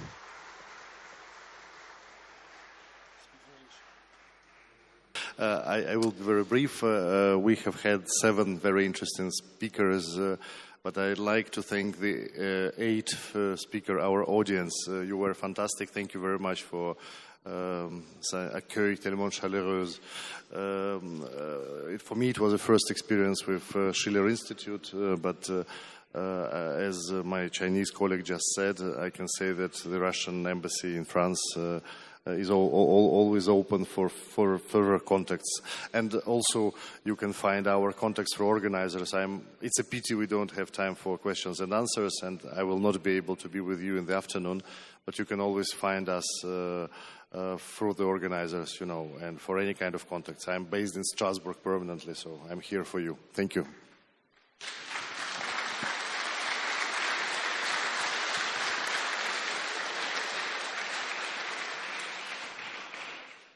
Well, I would also like to express my gratitude to all the speakers and also you all who are sitting patiently and listening.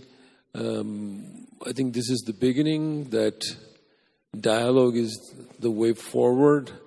And as I mentioned in my speech, people-to-people contact is very essential.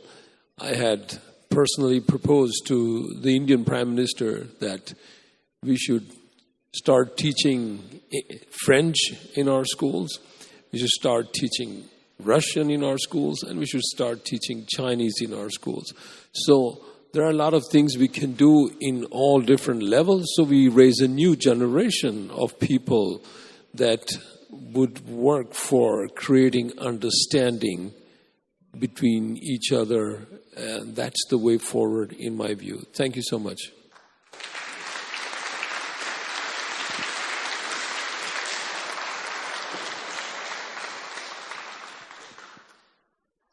Thank you very much. I actually have a question for the audience. Are you convinced about the arguments that we put here, the 7 of us, or did you come this morning with an idea and are you leaving with another one, or fine-tuning or changing? Because in a way, for me, as a speaker, this is a measure of success, not to convince you about something, but to stimulate thinking, and either you reinforced the idea that you had this morning when you woke up, or you change it a little bit. Either way, for us, is a success. So I would like to kind of ask you, I don't know if we can do a raise of hands, or if you have questions at the end, we can take them, because it's important for us to get feedback from you of any kind, or curiosity, or even topics that you would like, I speak for myself, to go deeper into, and then as a follow-up, give you the answer that there was no time to give you today. So that today we don't just say goodbye at the end of the session, but we open up a dialogue and a continuous channel of communication. So we are here for the rest of the day, and let us know what you think. Thank you.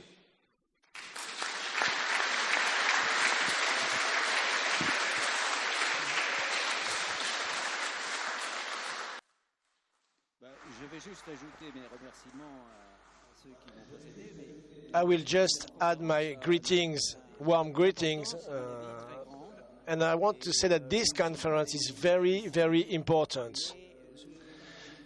We are not thousands here, but you are people who think and who have an influence in your neighborhood, in your family. It is very important. I can tell you that I received messages this morning from Tehran in Iran, and they were telling me about the conference I discussed earlier in June last year. There was a lot of international delegation. The question was, and the Iranians told me this morning that they asked me if to make for this conference an annual conference like the Munich conference or Sochi conference, which are annual, and they ask if they want to work with them, with Iran, to do this kind of conference every year in Tehran, because we have to present our idea to the world. And I think that what the Schiller Institute has done this morning can totally part of this kind of conference annually, every year or every 2 years. We are talking about the epochal change we are living in, the new geometry of the world. Thank you.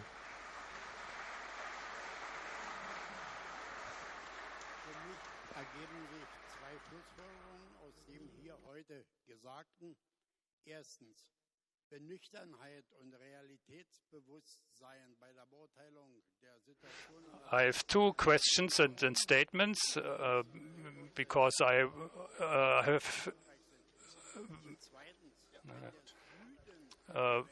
must be successful in pushing through our ideas. That is socially. The third world must be strong, and Russia must be strong economically and socially to implement their ideas. Thank you.